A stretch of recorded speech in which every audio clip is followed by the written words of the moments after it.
évoquer cet après-midi un sujet qui est pour le moins complexe et pour le moins vital quant à l'avenir, je dirais, des métiers du livre, mais également de ceux du lecteur. C'est en l'occurrence celui qui va permettre à l'économie du livre de continuer à exister.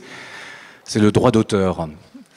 Je ne suis pas spécialiste du droit d'auteur, je m'en suis exprimé avec l'ensemble des intervenants. Je vais essayer de faire en sorte d'orchestrer le mieux possible cette réunion et surtout vous laisser le plus de temps possible. A priori, la réunion doit finir vers 16h. Je vous propose qu'on essaye de tenir un délai d'1h30, 1h45 pour vous laisser le temps de souffler et surtout de vous laisser le plus de temps possible pour poser des questions. En ce qui concerne le droit d'auteur, l'atelier s'appelle « Droit de la propriété intellectuelle et droit d'auteur ». Il va falloir très vite que nous posions d'ores et déjà des problèmes de vocabulaire. Mais avant ça, je voulais un petit peu présenter les personnes qui ont accepté très gentiment cet après-midi de venir nous rencontrer. Je vais commencer honneur aux dames par Stéphanie Carr. Stéphanie Carr qui est enseignante et chercheure à l'université. Elle travaille pour le CIP, le Centre d'études internationales de la propriété intellectuelle, avec un domaine de recherche particulier et précis qui est celui du droit d'auteur.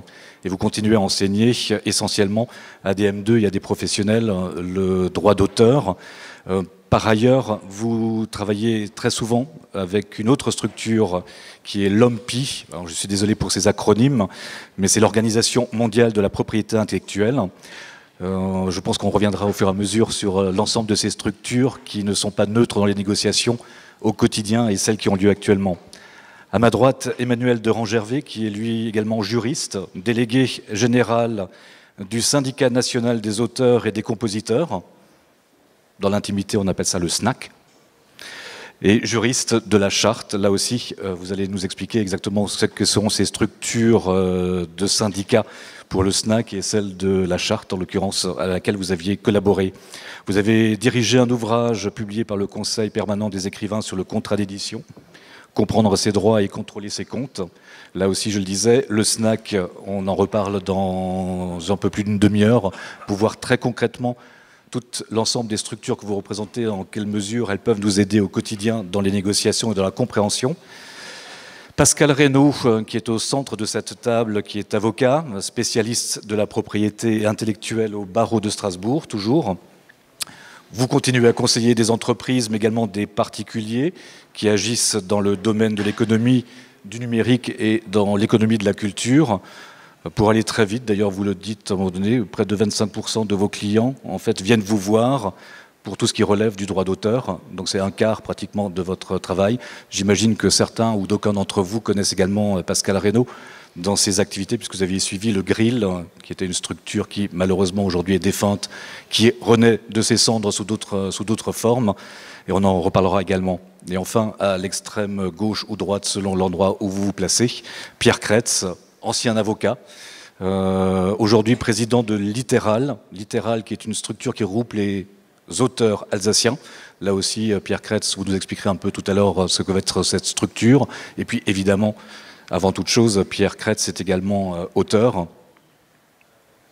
Écriture tient une place prédominante dans votre vie depuis les années 2000.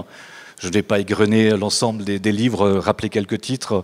La langue perdue des Alsaciens. Évidemment, quand j'étais petit, j'étais catholique, traduit en allemand, ce qui nous permettra également de parler de la traduction et des droits à l'étranger, avec un livre qui est donc traduit par Ich der kleine Katholik. Et puis un livre qui avait défrayé la chronique aussi à l'époque, avec l'Alsace pour les nuls. Le livre le plus récent est édité aux éditions du Verger. Il s'appelle Le disparu de la route des vins. C'est un polar où, là aussi, la place est donnée à la vie contemporaine et la société contemporaine. Voilà. J'espère ne pas avoir été trop bavard dans la présentation des invités. Quant à leur fonction, on y reviendra au fur et à mesure. Parler du droit d'auteur va nous emmener très loin. Donc on a décidé avec les intervenants d'essayer d'être le plus pragmatique possible.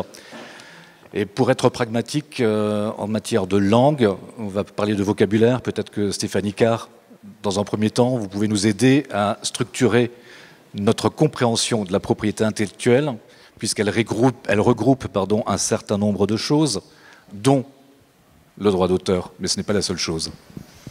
Oui, merci. Merci aux organisateurs pour cette journée qui visiblement se déroule bien. Je vais aller à l'essentiel. Le titre de cet atelier comporte une mention au droit de la propriété intellectuelle et c'est ce qu'on m'a demandé de clarifier avec vous. Et je vais essayer d'être le plus simple possible. La propriété intellectuelle ou le droit de la propriété intellectuelle pourrait correspondre en quelque sorte à une grande famille où on trouve des droits de propriété intellectuelle qu'on regroupe parce qu'on estime qu'ils ont un certain nombre de points communs. Et dans cette grande famille, vous connaissez un certain nombre de ces droits. Le droit de brevet peut-être, qui concerne les inventions et qui réglemente les rapports entre un inventeur, l'invention, celui qui l'exploite. On entend mal, c'est ça ?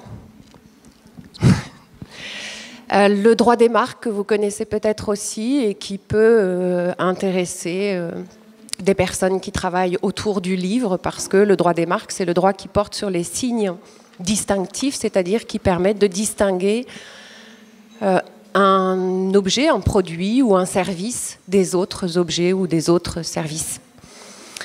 Un droit que vous connaissez peut-être un peu moins, c'est le droit des dessins et modèles. C'est un droit aussi de propriété industrielle. Tous les droits que je viens d'évoquer forment une grande famille, la propriété industrielle.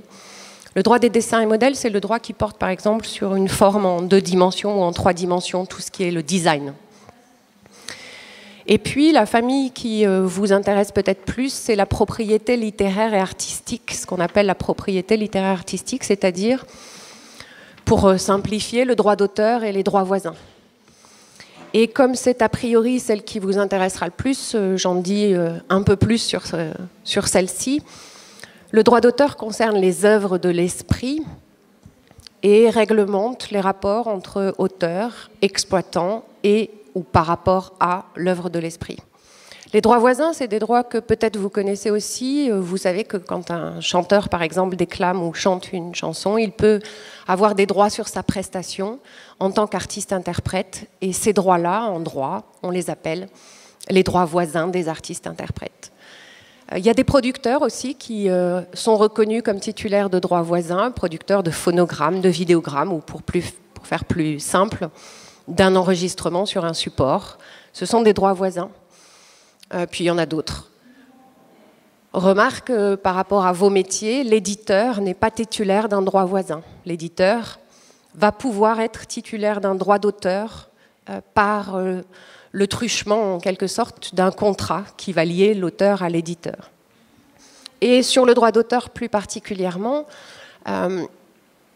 c'est un droit qui est qualifié de droit de propriété, on parle de propriété littéraire artistique, qui porte sur une œuvre de l'esprit. Et là encore, pour que les idées soient claires dès le départ, ça peut être intéressant de préciser que la notion d'œuvre de l'esprit, elle est large en droit français, comme au niveau international.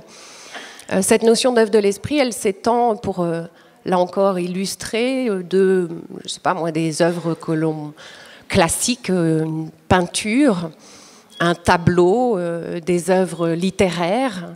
Mais l'allocution que je prononce aujourd'hui pourrait être protégée par le droit d'auteur. C'est une œuvre de l'esprit potentielle. Elle le sera si elle est originale. Mais c'est aussi des œuvres auxquelles on pense moins. Alors, œuvres audiovisuelles, on y pense. Les parfums, aujourd'hui, ne sont pas protégés par le droit d'auteur en droit français, mais ça pourrait être une œuvre de l'esprit. Une œuvre à laquelle on pense moins, c'est le logiciel. Le logiciel, en droit français, comme au niveau international pour l'heure, n'est pas protégé par les brevets ou le droit de brevet, mais protégé par le droit d'auteur.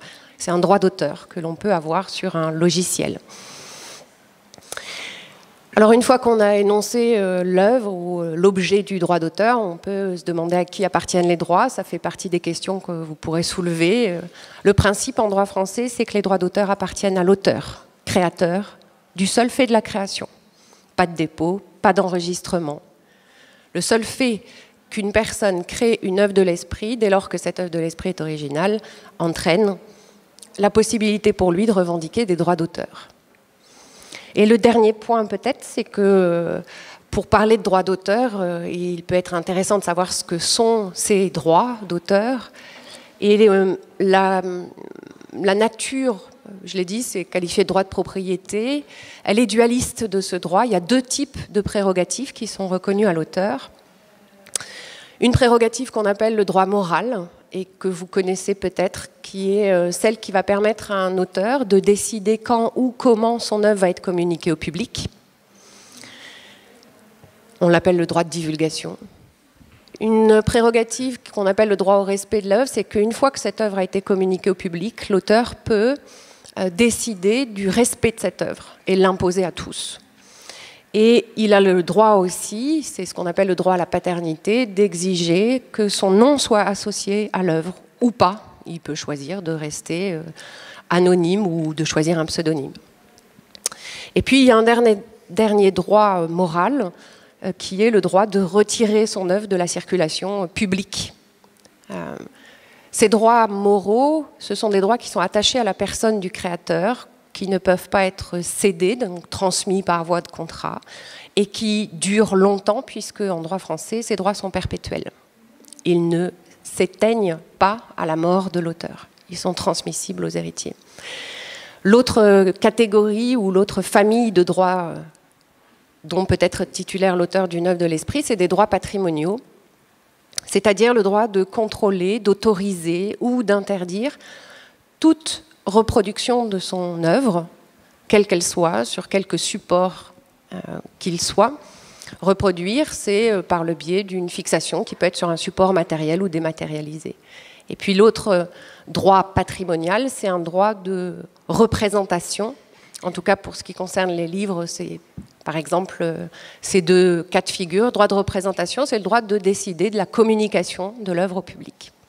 Puis il y en a un autre qui s'appelle le droit de suite, dont on aura peut-être l'occasion de reparler, mais qui ne concerne que certaines œuvres, les œuvres d'art plastique.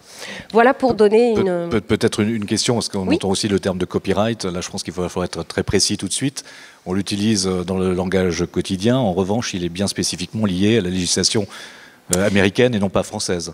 Alors, ce que je vous ai présenté là, c'est effectivement le droit d'auteur tel qu'on le connaît en France.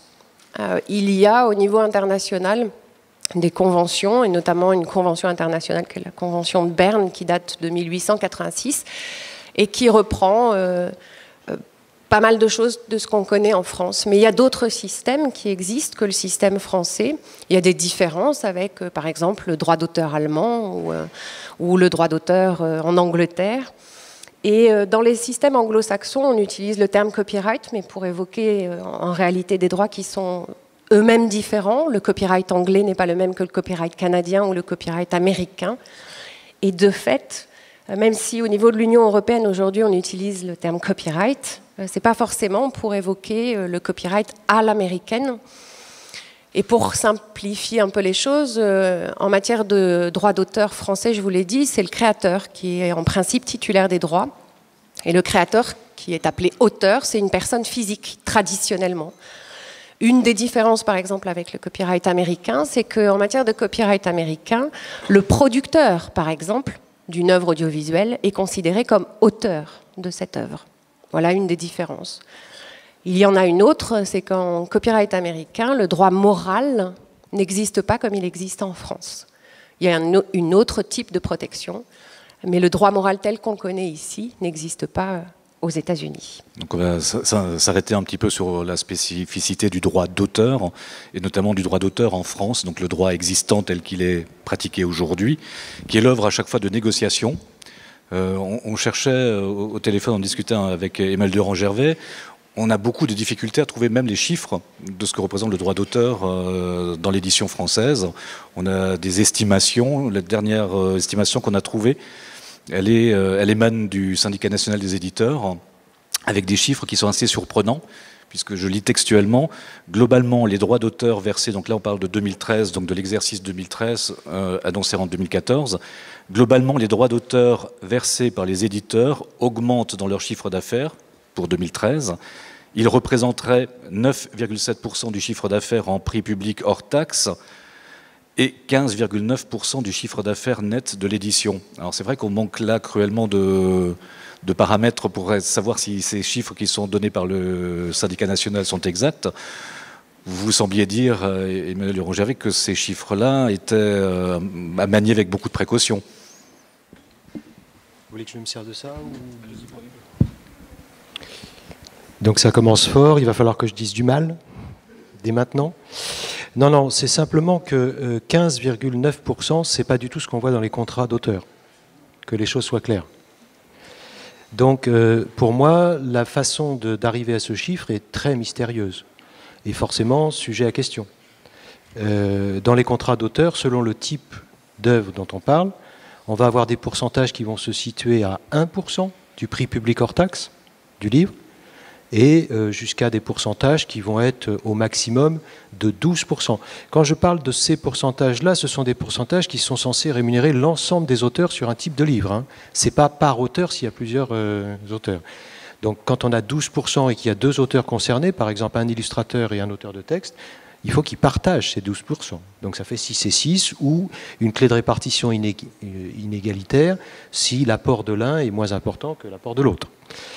Donc, pour répondre à votre question, sur le chiffre des droits d'auteur payés à l'ensemble des écrivains, moi je ne peux absolument pas confirmer ce chiffre-là, d'autant qu'on arrive quand même à des sommes qui sont colossales, puisque le chiffre d'affaires de l'édition, il est de l'ordre de 6 milliards d'euros, 15% ou 9% si on prend le chiffre d'affaires de base, ça fait quand même une somme qui n'est pas dans l'ordre des choses dont on a entendu parler jusqu'à maintenant, c'est-à-dire plusieurs centaines de millions d'euros, 800 millions d'euros ou un peu moins selon la base que l'on prend en compte.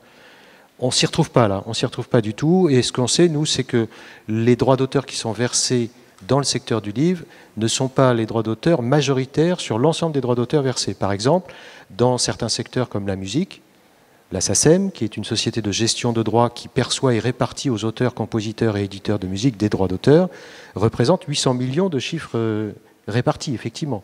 Donc ça, c'est du certifié. Pour moi, il y a plus de droits d'auteur répartis dans les sociétés de gestion musique ou dans les sociétés de gestion audiovisuelle que sur le secteur du livre. Je vais m'arrêter là si c'était votre question au départ. Donc. Revenons un petit peu à ce qu'est le droit d'auteur existant aujourd'hui tel qu'il est défini en France. On va glisser vers l'Europe et vers l'international tout à l'heure aussi avec vous, Stéphanie Carr, dans la mesure où, et je pense que beaucoup de personnes présentes aujourd'hui, si vous travaillez dans le métier de l'édition et si vous êtes en train de négocier des droits d'auteur, des choses sont en train de se passer et elles se passent maintenant. En juillet de cette année, l'ACTA a été rejeté par le Parlement, enfin par le Conseil, et les négociations avec le Parlement européen ont lieu actuellement. Il y a les négociations en France, l'harmonisation européenne qui se fait actuellement et l'harmonisation mondiale. Bon, on va essayer d'avancer tranquillement, s'arrêter déjà sur l'existant peut-être, Emmanuel Durand-Gervais.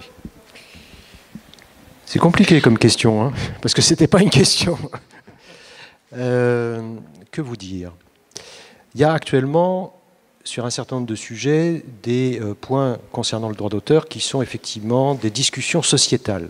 Alors on va en parler, il y a différents sujets, le domaine public, le libre accès aux œuvres, ou la gratuité, etc. etc.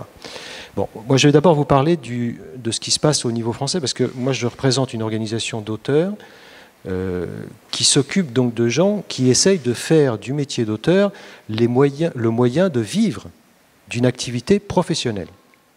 Donc le droit d'auteur, il m'intéresse particulièrement quand c'est le moyen pour des personnes physiques de vivre de leur métier. Le droit d'auteur, il m'intéresse aussi quand c'est le droit des cessionnaires de pouvoir avoir une activité économique. L'un va avec l'autre, puisque la rémunération de l'auteur est proportionnelle à l'exploitation de l'œuvre. Donc plus les éditeurs ou les producteurs gagnent de l'argent, plus les auteurs sont censés en recevoir, puisqu'ils sont rémunérés proportionnellement, à condition que les équilibres soient respectés.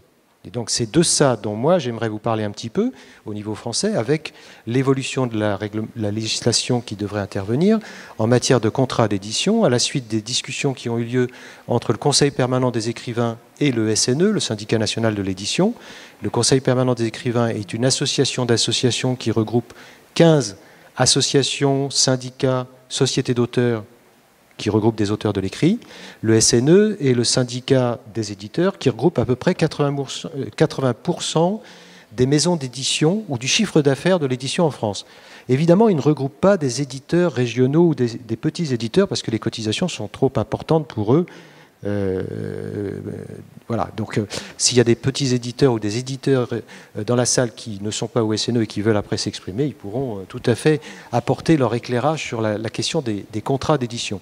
Mais notre objectif était de discuter avec les éditeurs une évolution de la loi pour permettre une meilleure prise en compte des équilibres nouveaux, en particulier dans le domaine du numérique, mais aussi dans d'autres domaines, comme par exemple la transparence des comptes, une obligation d'exploiter, et s'il n'y a pas de droit pendant 2 années, de rendre les droits, c'est-à-dire si l'éditeur ne fait rien d'une œuvre et si ça ne génère rien, que le contrat d'édition puisse être résilié si l'auteur souhaite la résiliation du contrat pour pouvoir envisager une exploitation ailleurs et autrement.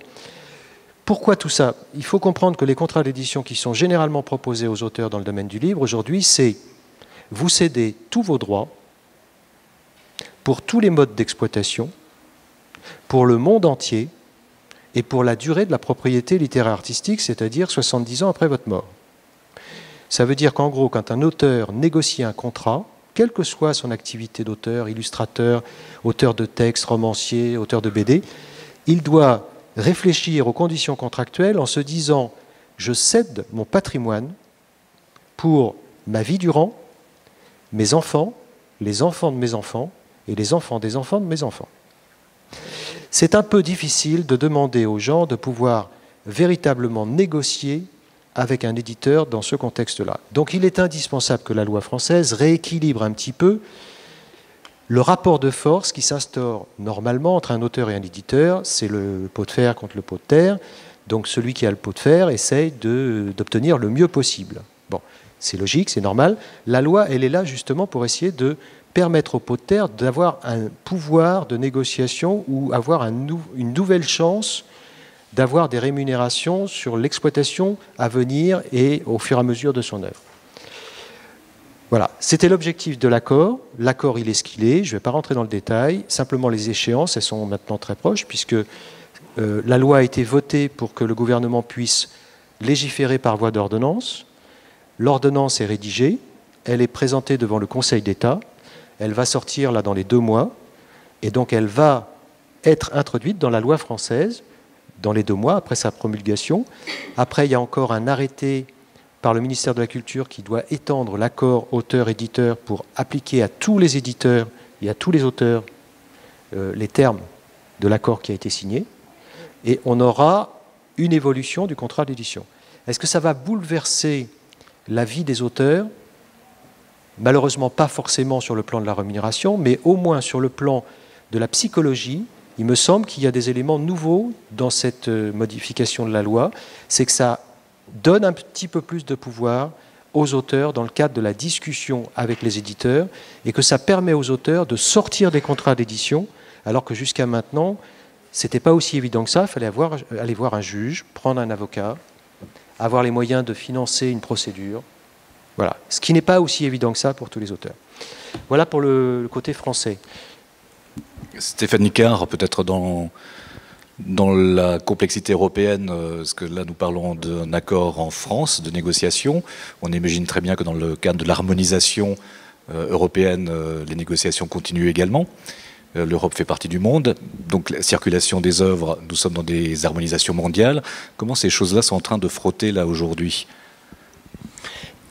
Alors, il faut que vous vous réveillez un peu, parce que c'est la sieste, etc. Ça frotte beaucoup. C'est-à-dire que ce n'est pas forcément simple, mais il y a déjà des choses qui sont faites et je repars de l'existant et puis de vous donner quelques éléments, mais sans pouvoir parler ou faire une analyse des textes là maintenant. Au niveau de l'Union européenne, qu'est-ce qui s'est passé en droit d'auteur? Le droit d'auteur, c'est très marqué par une culture, donc par un territoire, et de manière générale, tous les droits de propriété intellectuelle sont des droits territoriaux qui correspondent à une législation nationale. L'Union européenne avançant, ou la communauté d'abord, les communautés avant, et on s'est dit, tiens, il va falloir quand même que les choses soient harmonisées, donc on a cherché à rapprocher les législations des différents États membres. Ce rapprochement s'est fait difficilement ou délicatement ou au fur et à mesure. Et comme toujours, c'est lorsqu'il y a un marché et des enjeux économiques que ça avance le mieux.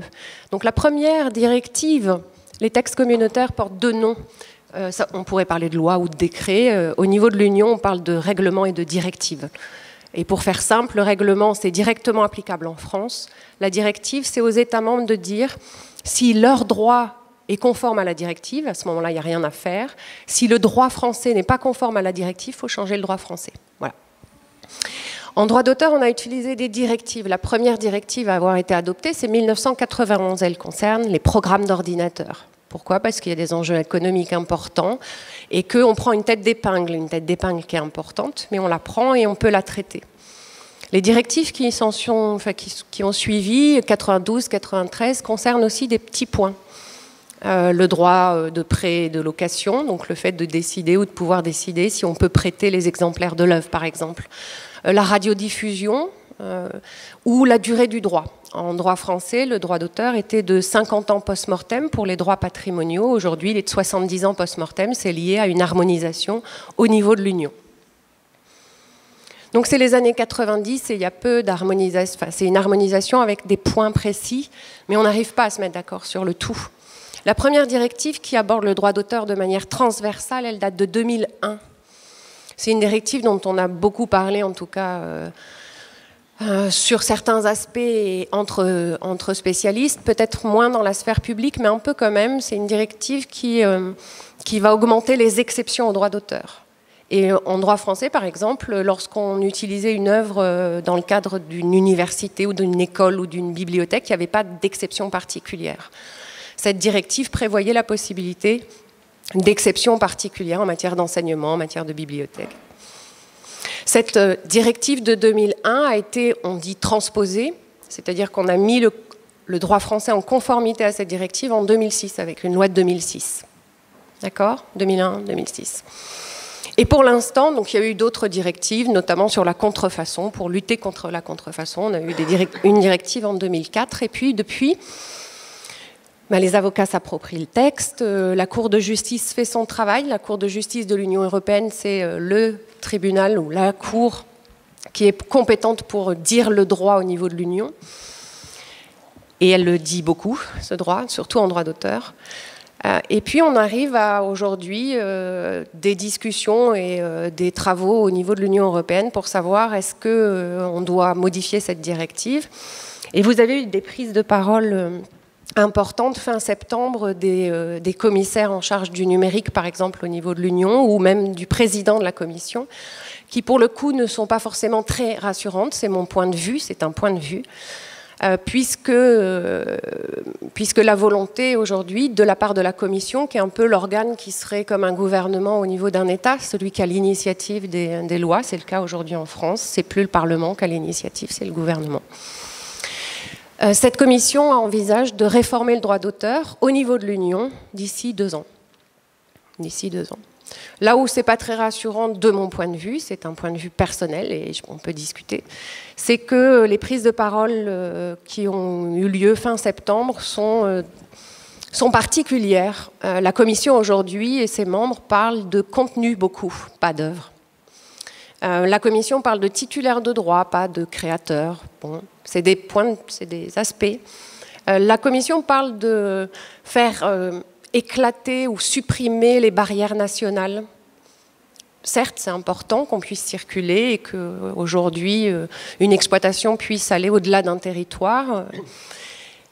On dit aussi, et ça fait partie, alors on verra la composition exacte de la commission plus tard, mais ceux qui seraient en charge du numérique évoquent le fait qu'il faudrait qu'il y ait le moins de réglementation possible. C'est un point de vue, c'est pas le mien. On évoque aussi le fait, et dans la finalité, c'est beaucoup de chiffres. Le marché unique numérique pourrait apporter beaucoup d'emplois, 250 milliards d'euros en plus.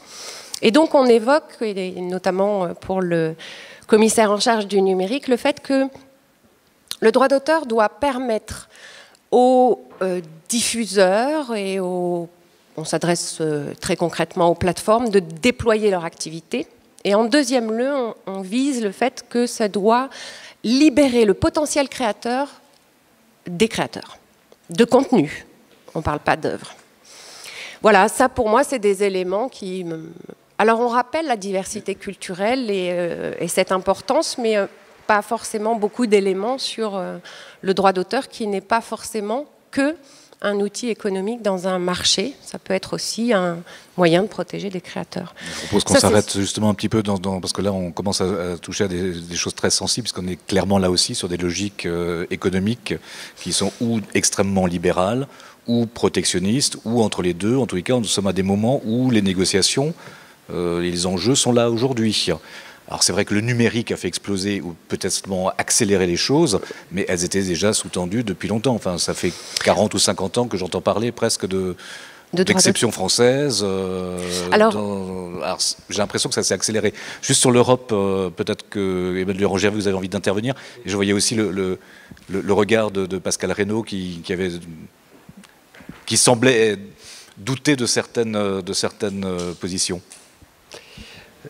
Juste pour aller dans le sens de ce qui vient de vous être indiqué, je ne suis pas très optimiste sur l'Europe, effectivement. Je vais citer carrément ce que Jean-Claude Juncker a dit récemment. Il faut briser les barrières nationales en matière de réglementation du droit d'auteur. Il l'a écrit, en fait. C'est dans la lettre de mission qu'il a destinée à Günther Oettinger, qui est le commissaire européen chargé du numérique et en même temps lui a confié le droit d'auteur.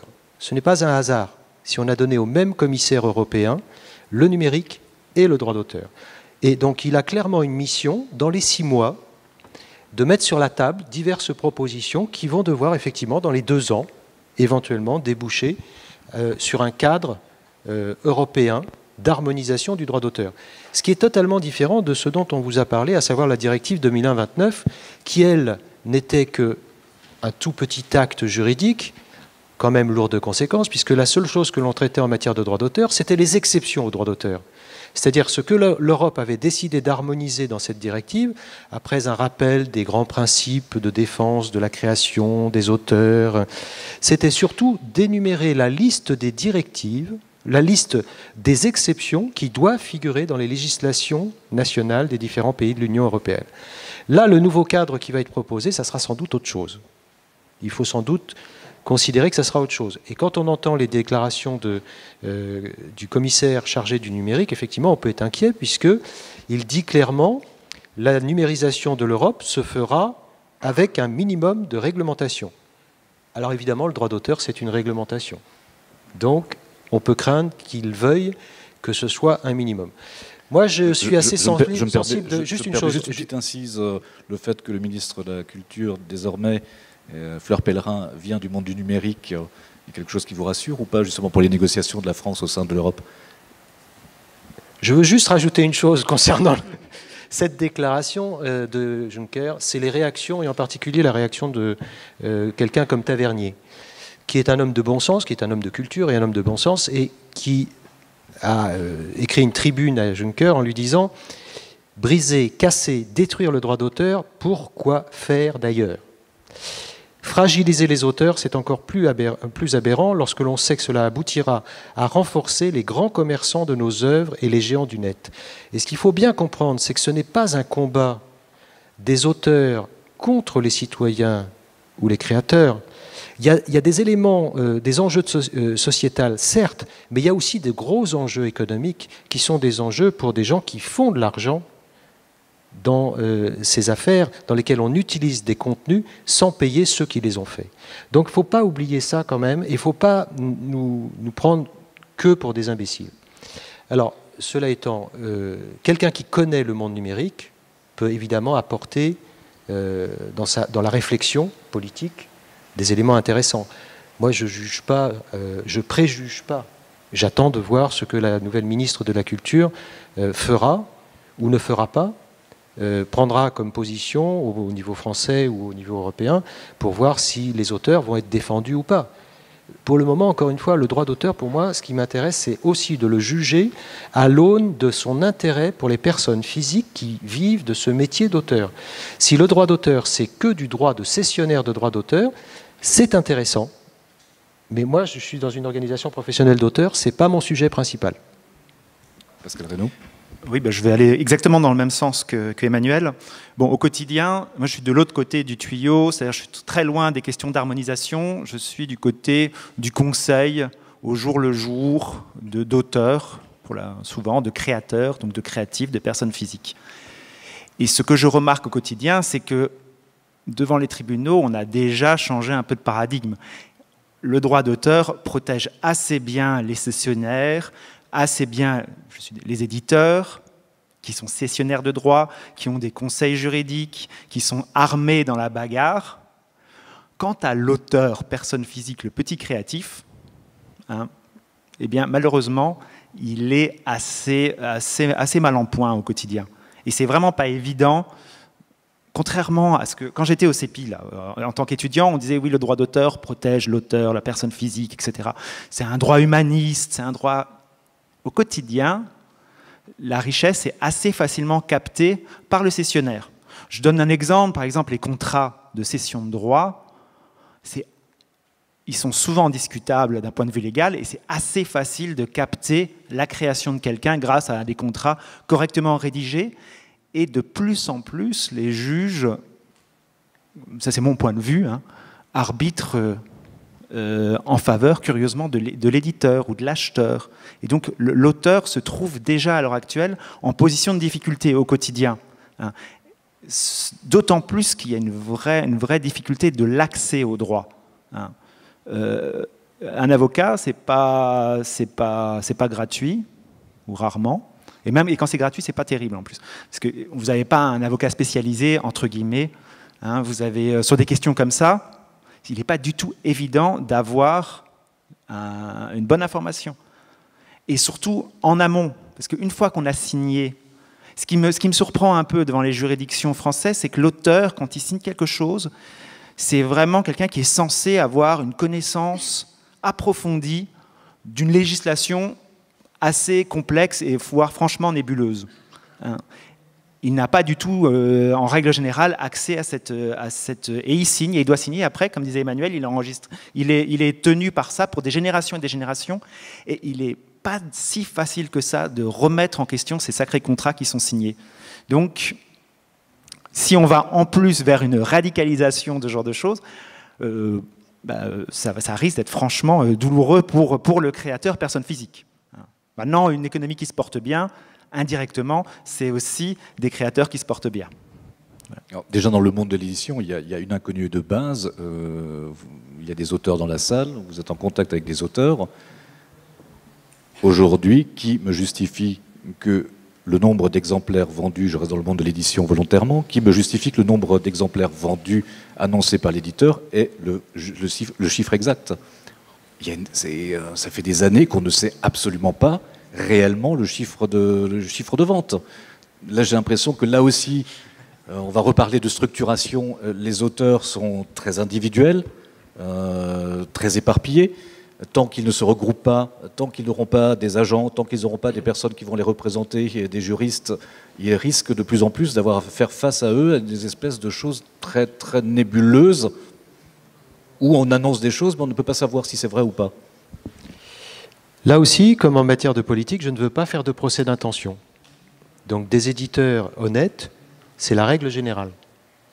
Mais il y a ceux qui ne sont pas honnêtes ou qui ne sont pas efficaces ou qui ne sont pas performants. Par exemple, on a des éditeurs, il y a quelques années, mais très peu d'années, qui ont envoyé à leurs auteurs des lettres types en leur disant « Vous allez être content, on a acheté un logiciel pour gérer les droits d'auteur. » En 2011. Bon.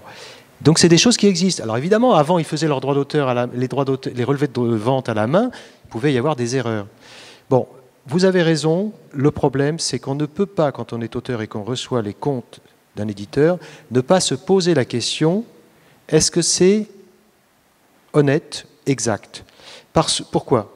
Parce que celui qui établit la somme qui va être due à l'auteur est celui qui va la devoir.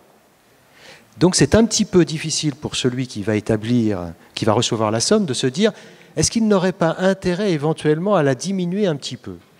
Il y aurait une solution très simple, et c'est ce que l'accord essaye ce vers quoi il essaye d'aller, c'est plus de transparence dans les comptes, plus d'obligations de formalisme à l'égard des éditeurs pour avoir un meilleur rapport avec les auteurs et moins d'ennuis ou de demandes d'informations sur les comptes. Il aurait fallu aller plus loin. Il aurait fallu permettre aux auteurs éventuellement d'avoir accès aux chiffres des diffuseurs-distributeurs. Aujourd'hui, les auteurs n'ont pas accès à ces chiffres-là parce qu'ils sont des tiers par rapport au contrat passé entre l'éditeur et le diffuseur-distributeur. Mais c'est quelqu'un d'objectif, de tiers. Il pourrait donner les éléments qu'il rend à l'éditeur pour que l'auteur voit si ça correspond ou pas. On pourrait aussi dire que l'éditeur, lorsqu'il fait un tirage, il doit fournir une copie de la facture ou du nombre d'exemplaires qui a été tiré. Enfin, il y a des solutions qui existent. Et alors, là, on parle du physique, mais évidemment, pour le numérique, ça repose aussi les questions. C'est-à-dire que lorsqu'il y aura des exploitations de livres numériques, les éditeurs vont avoir des reportings de la part des plateformes. Et encore une fois, ils vont établir de nouveaux comptes sans donner les éléments éventuellement aux auteurs pour leur dire, mais voilà, c'est vrai, c'est la réalité, c'est ce qu'on m'a versé à moi. Donc si on m'a versé à moi ça, votre pourcentage c'est ça fait donc ça, il n'y a pas de discussion possible. Ça serait beaucoup mieux pour tout le monde, beaucoup plus paisible pour tout le monde, si la transparence était la règle. Stéphanie Carr, dans d'autres pays, dans la législation européenne, vous avez des grandes différences de mode de fonctionnement entre éditeurs et auteurs? Oui. Je voudrais juste... Allons du pire au meilleur, peut-être, pour essayer de voir quelles peuvent être les pistes de progrès. Oui, juste une remarque, parce que quand je dis, ou quand j'évoque le fait que je ne suis pas forcément rassurée sur la manière dont le texte d'un potentiel, soit règlement, soit d'une directive en matière de droit d'auteur au niveau de l'Union européenne, c'est pas sur cet aspect-là. Moi, je ne m'inscris pas du tout... Pour moi, l'éditeur n'est pas plus méchant qu'un autre, et je pense que le droit français est parmi ceux qui est déjà très équilibré. Les obligations de reddition de comptes qui sont imposées à l'éditeur sont très protecteurs des auteurs. L'auteur a un droit à être informé des éléments qui justifient cette reddition de comptes. Alors on peut aller plus loin. C'est complexe dans la mise en œuvre des droits, c'est-à-dire qu'effectivement, pour pouvoir exiger cette information-là, c'est des frais. Mais après, c'est un point de vue qui n'engage que moi, j'ai une certaine conception de l'être humain qui au départ est bon, point. Alors c'est bisounours hein, peut-être, mais... Stéphanie Carr, vous permettez juste, dans une vie antérieure, il m'est arrivé de temps en temps d'avoir des écrivains, des auteurs qui m'appelaient en disant « Est-ce que tu peux bien me renvoyer le papier que la librairie a reçu où il est marqué « indisponible » sur la facture ?» C'est-à-dire qu'en l'occurrence, pour être précis, vous commandez un livre dans une librairie et vous arrivez, le libraire vous dit « Excusez-moi, mais c'est indisponible », ce qui ne veut rien dire. Parce que soit le livre existe toujours, et dans ce cas-là on vous l'envoie, soit il n'existe plus, et s'il n'existe plus, l'auteur peut demander de récupérer les droits. Je peux vous dire que ça arrivait plusieurs fois dans l'année que des auteurs qui avaient besoin de récupérer les droits devaient prouver que l'éditeur ne faisait plus son travail. Donc je ne mets pas en cause le travail des éditeurs, je dis simplement qu'en l'occurrence on prend des libertés. Oui, mais comme dans tout domaine, ou pas forcément plus, et oui, et puis nous on a, alors vous comme les avocats, ou comme moi quand je fais du conseil gratos, on n'a que les situations problématiques. Donc on a effectivement un grand pourcentage de cas où ça se passe mal et du coup le droit il intervient à ce moment-là parce que quand ça se passe bien, on s'en moque un peu. Alors pour répondre à la question, oui, les situations elles sont très différentes selon les pays. Quand j'interviens pour l'OMPI dans des pays africains, et le droit d'auteur français c'est merveilleux. Et à l'inverse, dans d'autres pays qui ne sont pas du tout dans la même situation économique que, je ne sais pas moi, des pays africains où on se met à travailler les questions de droit d'auteur, où les offices, les sociétés de gestion collective, les offices de droit d'auteur commencent à peine à naître, là, maintenant, Dans d'autres États, comme les États-Unis par exemple, la réglementation est différente. Mais alors faire un état des différences, ce serait un peu... Par contre, c'est sûr et certain que dans la mesure où un auteur personne physique, si c'est le sujet, peut avoir des difficultés, il aura besoin de relais. Et par exemple, aux États-Unis, où la législation est peut-être moins protectrice des auteurs, et ils ont des syndicats qui sont particulièrement actifs. Donc oui, c'est une nécessité. Et par rapport à l'obligation de reddition de comptes, par exemple, dont on parle depuis un moment, c'est vrai que c'est important que... Vous pouvez juste préciser reddition de comptes. Reddition de comptes, c'est le fait que l'éditeur, lorsqu'il est lié par un contrat d'édition, a une obligation de rendre, pour simplifier, de rendre des comptes pour pouvoir justifier la rémunération qui est due à l'auteur. Voilà. Et c'est important que l'accord de mars 2013, qui a été évoqué à l'instant par M. Dorin-Gervais, c'est important qu'il aille dans le sens d'une plus grande protection. C'était, je pense, la volonté. Et au niveau de la reddition de comptes, il y a des obligations supplémentaires qui vont être imposées.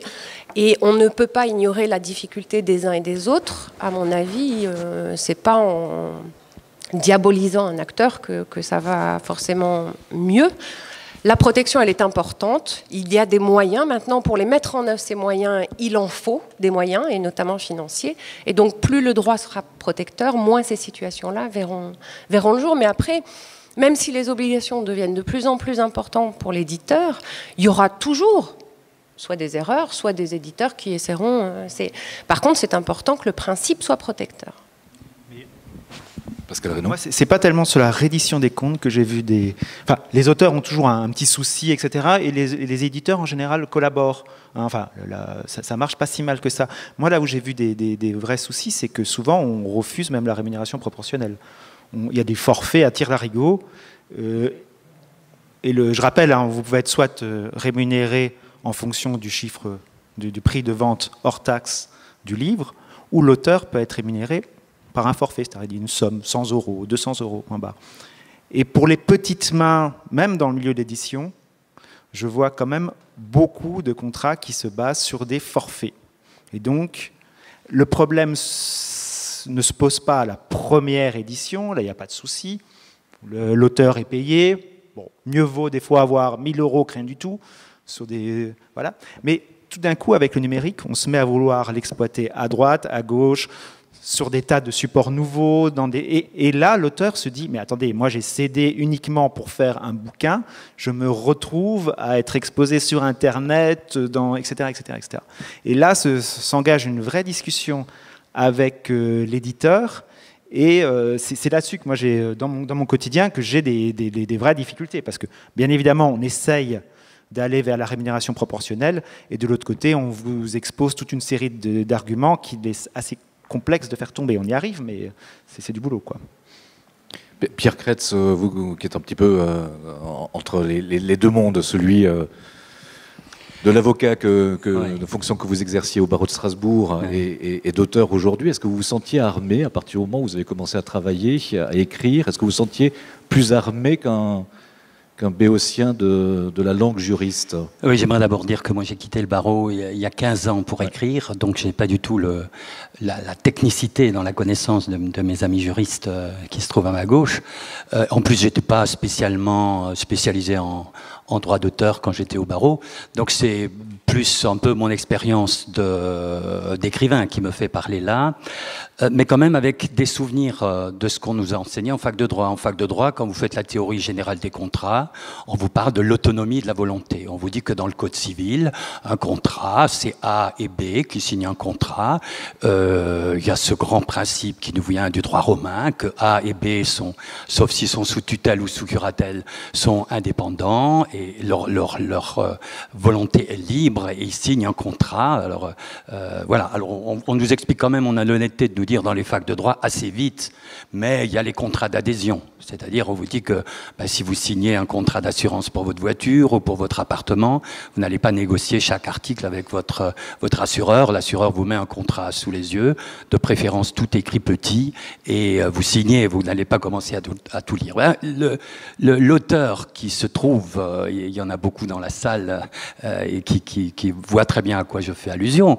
L'auteur qui se trouve à signer un contrat d'édition, surtout si c'est son premier, surtout s'il a beaucoup galéré pour trouver un éditeur, il ne va pas s'amuser à lire en général, les collègues écrivains, je vois bien, ils ne lisent pas. Après, quand il y a un problème, c'est là qu'on dit bah, sors ton contrat, on va voir un peu ce qu'il y a marqué dedans.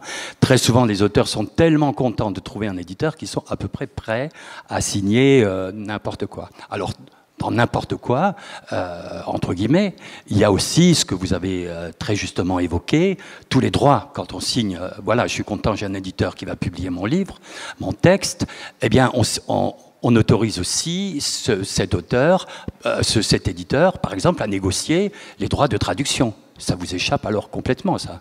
Quand vous signez votre premier contrat, vous ne rêvez pas forcément d'être traduit, mais un jour, le hasard veut peut-être que un éditeur étranger s'intéresse à vous, vous êtes traduit. Alors vous vous rendez compte que vous avez déjà cédé vos droits de traduction lorsque vous avez signé votre contrat initial. Et à cet égard, il y a une chose qui est très intéressante à la foire de Francfort, pour ceux qui ont été.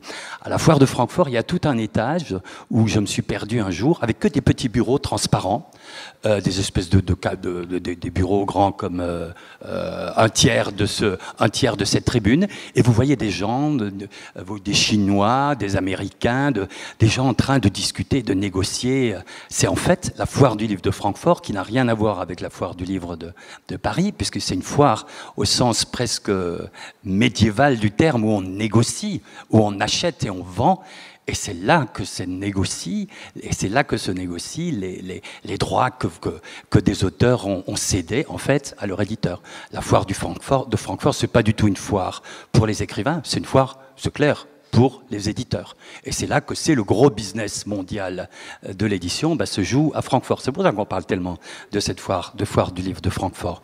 Alors par rapport à ce côté autonomie de la volonté, je suis le grand écrivain et toi tu es l'éditeur et je rêve que tu me publies, etc. Il y a, je trouve, dans l'histoire littéraire de ces dernières années, quand même une nouvelle donne qui intervient et qui nous vient du monde anglo-saxon, c'est les agents littéraires.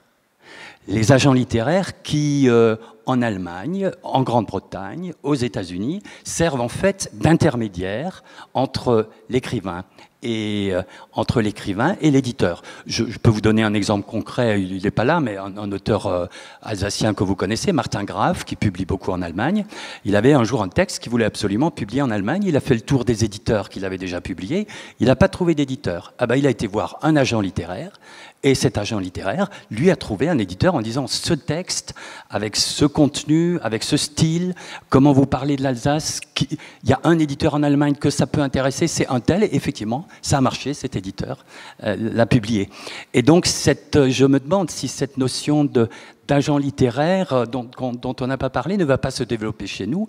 D'ailleurs, en France, il y a eu un exemple célèbre qu'on avait pu lire à l'époque dans le monde des livres, c'est Jonathan Littell. Littell, avec ses Bienveillantes qu'il a publiées chez Gallimard, Littell n'était pas connu, à mon avis, en France à ce moment-là. Son père était un écrivain, enfin, je ne sais pas s'il était peut-être... Non, il n'était pas connu, vous confirmez. Son père était un écrivain connu, était déjà traduit en France. Mais Littell n'est pas venu chez Gallimard en disant, écoutez, voilà, j'ai un futur Goncourt sous le bras. Il a envoyé son agent. Et son agent a dit à Gallimard, je négocie avec vous les droits d'édition, donc vous, Gallimard, vous pouvez le publier, mais après, stop, fini. Les droits de traduction, les droits d'adaptation au théâtre, tous les droits dérivés, je les garde, moi, Littell. Et c'est son agent littéraire qui a négocié cette chose-là. Mais bon, on ne peut pas tous... Enfin, ça serait intéressant de voir à l'avenir si cette profession d'agent littéraire... Fatou, je te vois sourire, tu connais peut-être... Tu interviendras peut-être tout à l'heure, tu connais peut-être ce monde-là mieux que nous, puisque tu es beaucoup traduite. Je pense que c'est un aspect intéressant, aussi pour l'auteur, quand vous êtes auteur, vous n'allez pas voir un éditeur en lui disant « j'écris un texte génial ». Enfin, j'en sais rien, mais moi, je ne peux pas dire ça. Vous allez payer, je suis absolument super, il faut que tu le prennes. Par contre, un intermédiaire, il peut dire, Il peut dire, écoute, il peut dire à un éditeur, écoute, là j'ai trouvé l'auteur d'un type, il a l'air pas mal, lis voir. Moi je trouve ça bien, je trouve ça super. Et dans le rapport, du coup le rapport juridique est différent, mais le rapport humain aussi. Le rapport humain aussi. J'aimerais dire aussi qu'il est un domaine où l'auteur a un contrôle sur le devenir de son texte, dont on n'a pas parlé, parce que c'est un domaine un peu particulier, mais qui moi m'intéresse parce qu'il me concerne. C'est l'auteur de théâtre qu'il est à la SACD. Si vous déposez un texte à la SACD, à chaque fois qu'une compagnie veut monter ce texte, eh bien la SACD est obligée de vous solliciter, de vous demander si vous êtes d'accord pour que telle compagnie monte tel de vos textes. Et je trouve que ça, c'est une société de droit d'auteur qui est intéressante. Alors on peut déléguer, on peut dire à la SACD, écoutez, tous les gens qui veulent monter mon texte, moi je donne le feu vert, je suis entièrement d'accord. Mais on peut aussi dire, non, j'ai le contrôle. Je ne veux pas que n'importe qui monte un tel ou un tel de mes textes. Je termine. Oui. C'est un peu trop long ?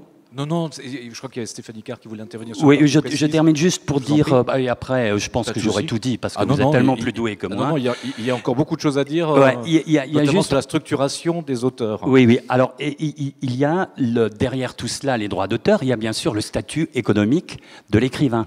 Alors les statistiques sur le nombre d'auteurs en France qui vivent de leur plume varient, je ne sais pas, vous les connaissez probablement, ce chiffre il est intéressant, mais on parle d'une centaine, je crois, ou... Plus que ça quand même? Oui, bah écoutez, oui, on pourra en parler tout à l'heure. Je voulais simplement dire, puisque nous sommes en région frontalière et que quelques-uns d'entre nous, je vois Simone dans la salle, avons la chance d'être traduits en allemand, simplement savoir qu'en Allemagne, l'auteur touche ses droits d'auteur, ben comme en France, mais surtout, il est invité pour des Lesungen, des lectures, qui est une tradition très ancrée dans la vie culturelle allemande, où, à 30 km d'ici, où nous sommes invités, les gens viennent, les gens payent dans les bibliothèques ou dans les librairies, ils payent entre 7 et 9 euros pour entendre l'auteur lire son texte, et l'auteur est payé en général, ça aussi, entre 300 et 500 euros par séance de lecture. Et quand on dit aux collègues allemands, c'est bien ici, on est payé, ils disent, mais comment vivent les auteurs en France? Alors, parce que, évidemment, la grande majorité des auteurs, des collègues allemands, ils vivent des droits d'auteur, mais principalement, ils vivent des Lesungen. Et quand je dis 300 auteurs, c'est pour des petits auteurs comme moi, mais les grands auteurs allemands, ils sont payés très très cher pour simplement lire pendant 45 ou 50 minutes un extrait de leur roman. Voilà. C'est une traduction effectivement très anglo-saxonne et qui permet aux États-Unis, en Angleterre, dans d'autres pays, en Allemagne évidemment, d'avoir des rémunérations et puis un système économique qui fonctionne. J'ai presque envie de dire qu'il fonctionnait, parce que là aussi, quand on voit les derniers articles de Will Self, par exemple, en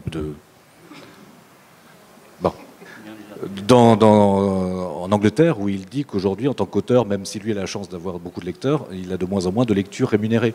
Donc ça aussi, c'est quelque chose qui est en train de disparaître. Mais quant aux agents littéraires, je propose que la CIL organise l'année prochaine, dans les prochaines journées, effectivement, une réelle question sur l'avenir de cette profession-là. Stéphanie Carr et Emmanuel Doran-Gervais sur la position justement là encore, de ces luttes permanentes. Moi, je voudrais revenir sur votre intervention, sur quelques points de votre intervention. D'abord, il faut lire ses contrats, même quand c'est le premier. Surtout quand on est juriste de formation.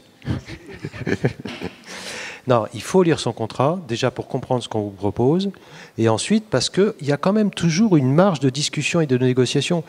Je ne diabolise pas qui que ce soit, et les éditeurs, bien évidemment. Il s'agit, encore une fois, d'un équilibre entre auteur et éditeur. Il faut que chacun prenne sa part de responsabilité. L'éditeur, quand il propose un contrat, il fait le contrat qui lui convient. C'est normal. C'est une entreprise. Elle cherche à créer une économie, un patrimoine. Elle propose un contrat qui lui est favorable. L'auteur, il cède un patrimoine en signant un contrat d'édition. Donc il doit savoir qu'est-ce qu'il cède, pour combien de temps, à quelles conditions. Voilà, il s'agit simplement de comprendre. Et quand on a un rapport de force, si on veut, mais un rapport de négociation qui le permet, on essaye, comme vous le dites, de conserver certaines choses. La profession d'agent littéraire, c'est une très belle chose. Malheureusement, en France, pour le moment, c'est encore excessivement marginal et c'est réservé uniquement aux écrivains les plus connus qui ont quasiment la possibilité d'obtenir les meilleures conditions, quoi qu'il en soit, même s'ils n'avaient pas d'agent. Simplement, ils n'auront pas le côté désagréable de parler d'argent et de conditions financières avec leur éditeur. Ils pourront se concentrer sur uniquement le côté artistique ou le côté festif, et ils laisseront le soin à leur agent de faire la chose. Ce qu'il faut bien comprendre, c'est que dans le monde anglo-saxon, le métier d'agent littéraire, c'est complètement autre chose. Le métier d'agent littéraire, c'est quelqu'un qui va découvrir des auteurs et qui va aller proposer à des éditeurs qui n'ont pas découvert ces auteurs des œuvres nouvelles. C'est quelqu'un qui va être quasi incontournable dans certains pays anglo-saxons, c'est-à-dire qu'aucun auteur ne peut signer un contrat s'il n'a pas un agent. Aucun éditeur ne va accepter de signer en direct avec un auteur. Dans certains pays anglo-saxons, et dans le domaine du livre en particulier, le copyright, c'est pas le diable. Le copyright, c'est quelquefois plus intéressant que le droit d'auteur. Parce que dans le copyright, vous avez, comme vous l'avez dit tout à l'heure, les guildes qui ont négocié des tarifs minimums pour les auteurs, qui sont beaucoup plus élevés que les avaloirs qui sont versés en France dans le système du droit d'auteur. Mais c'est la règle du jeu. Dans le système du droit d'auteur, l'auteur est rémunéré proportionnellement à l'exploitation de l'œuvre. Donc, s'il est rémunéré proportionnellement, il a une chance de gagner. Dans le système du copyright, éventuellement, il n'aura pas de pourcentage ou un pourcentage très faible ou uniquement sur certaines recettes, mais il aura une somme pour rémunérer son écriture ou son travail de création. C'est un autre système. Le problème, c'est qu'on ne voudrait pas avoir les inconvénients du droit d'auteur et les inconvénients du copyright. C'est-à-dire, on cède tout à quelqu'un et on n'a rien pour la rémunération en création ou en exploitation. Et donc, encore une fois, ce n'est pas diaboliser, c'est juste dire qu'il y a des points d'équilibre à trouver. Une petite précision avant de laisser la parole à Stéphanie Carr et de vous laisser la parole. Il est clair que dans le cadre de cet atelier, on parle vraiment des relations souvent économiques entre un éditeur et un auteur. Le travail de l'éditeur, ce n'est pas que ça, ce n'est pas qu'une entreprise, c'est quelqu'un qui va accompagner, qui va travailler avec l'auteur, qui va suggérer des modifications, peut-être en tous les cas être un réel lecteur à la base. C'est ce que font d'ailleurs les agents littéraires anglo-saxons. Un de leurs très grands travaux, c'est effectivement d'aller à la recherche de nouveaux auteurs et de les accompagner, de travailler avec eux sur la structure, sur le texte, etc. Donc c'est un travail d'éditeur pratiquement. Mais c'est vrai que cet aspect-là aujourd'hui ne prend pas sa place, on reste dans une notion plus juridique de relation entre l'un et l'autre. Et ce n'est jamais sale de parler d'économie et d'argent, sauf en France, où il y a cette espèce de ce grand clivage entre le monde de la culture ne parle pas d'argent. Oui. Je pense que tout le monde commence à comprendre aujourd'hui qu'il y a de réels intérêts financiers pour les uns et pour les autres. Pardon, Stéphanie Carr. Non, juste une intervention pratique. Comme aujourd'hui, on ne va pas forcément vous donner toutes les clés aux uns et aux autres, que vous soyez éditeur, libraire ou auteur, sur le droit d'auteur. Je pense que c'est important de savoir qu'il y a des intermédiaires à qui vous pouvez vous adresser. Alors, je ne vais pas vendre les services de mon voisin. Il y a les avocats, évidemment, mais après, il peut y avoir des institutions qui sont à identifier. Alors, ça peut être des syndicats où il va y avoir une source d'information sur d'autres intermédiaires. Vous avez les sociétés de gestion collective qui sont des sources d'information et qui répondront à un certain nombre de questions. Il y a des associations d'auteurs, associations en tant que telles, ou qui ont un statut particulier, comme la SGDL à Paris. Et puis après, vous avez des centres, donc on parle de le livre et le territoire, mais vous êtes ici, a priori, vous êtes de la région, vous avez un centre de la propriété intellectuelle. Notre métier, c'est d'enseigner, mais c'est aussi de répondre à des questions. Alors, je ne veux pas vous dire tout de suite que l'ensemble des membres du CEPI vont vous faire des consultations gratuites, c'est pas ça. Puis je serai... Mais ça veut dire que vous avez des personnes à qui vous pouvez vous adresser et qu'il y a un certain nombre de rencontres. Alors ça demande après des démarches positives, mais que ce soit dans le cadre du master métier de l'édition à l'Université de Strasbourg en fac de lettres, où il y a des rencontres qui sont organisées. Voilà. Pour prendre pour faire un parallèle ou une comparaison ridicule mais qui a un sens, quand vous avez un problème de santé, vous ne pouvez pas vous débrouiller tout seul, et même si vous allez lire des explications sur les médicaments, vous allez voir un spécialiste. Pour le droit, c'est vrai que lire un contrat d'édition au début et quand on commence, et puis même quand on termine et qu'on a 10 ans d'expérience, c'est difficile. Simplement, ça peut avoir un intérêt donc, de se faire accompagner, soit par quelqu'un qui connaît le droit et qui sera susceptible de vous aider. Voilà. Alors, il y a deux choses, celle que vous venez d'évoquer, je pense que ça va prendre un petit peu de temps dans quelques minutes. Il y a des choses à dire aussi importantes par rapport au numérique et le développement de l'économie autour du numérique. Mais avant cela, je voulais vous laisser la parole et voir si vous avez d'ores et déjà des questions à poser quant à cet atelier. L'important, c'est que la parole circule.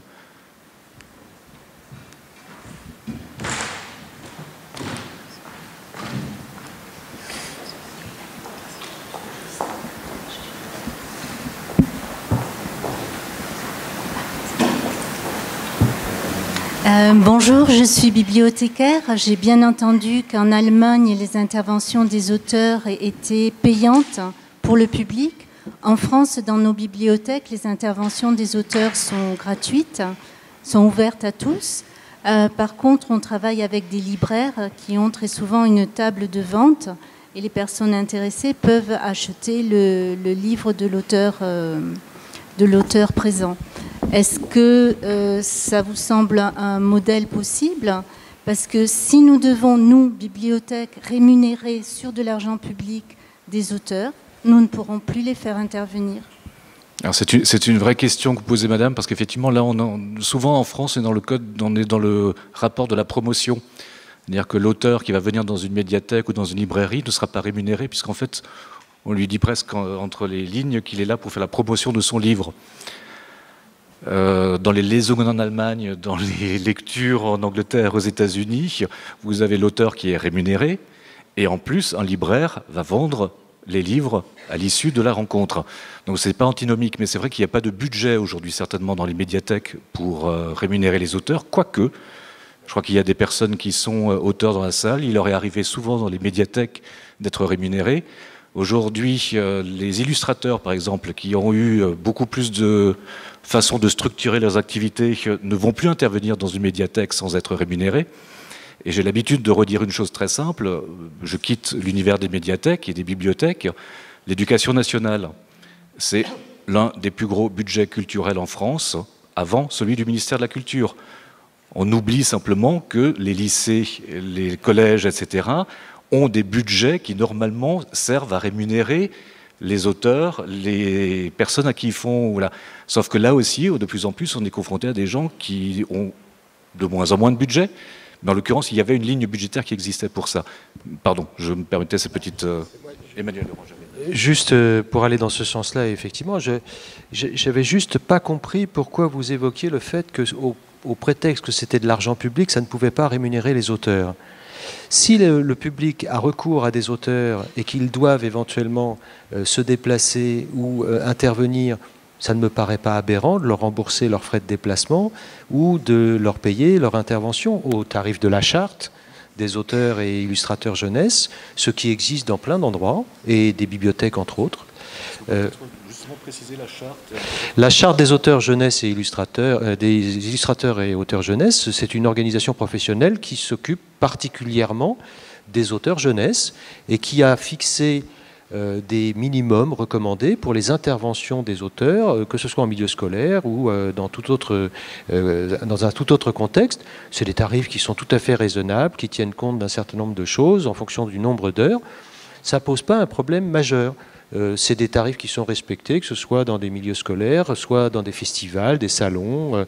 Voilà, certains d'entre vous ont certainement déjà eu recours à ces rémunérations. Et encore une fois, ça ne me paraît pas... ça ne me paraît pas intellectuellement pertinent de dire c'est de l'argent public, donc ça ne doit pas rémunérer les auteurs. Si le public a recours à des auteurs et au travail des auteurs, tout travail mérite rémunération, celui de l'auteur aussi.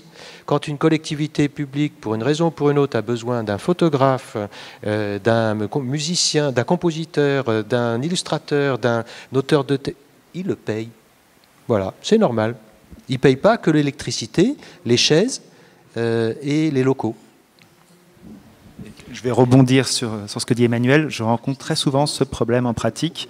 Les administrations au sens large estiment que le droit d'auteur, ça ne s'adresse pas à eux, qu'il n'y a pas besoin de rémunérer les créatifs.